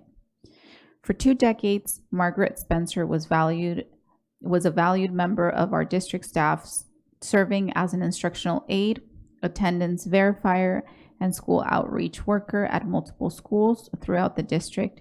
Her work directly touched the lives of countless students and families, and her commitment to our community will be remembered by those who knew her. We are grateful for both Ruth's and Margaret's years of dedicated service, their commitment to our students, and the lasting impact they had on countless young learners. We extend our condolences to their families during this difficult time. We will now hold a moment of silence in their honor.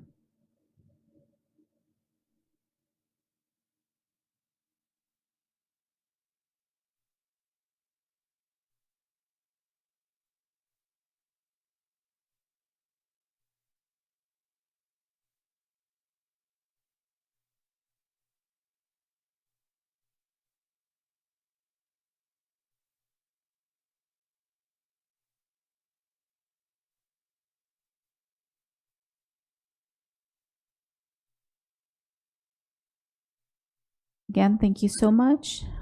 We are meeting adjourned. Sure. Thank you.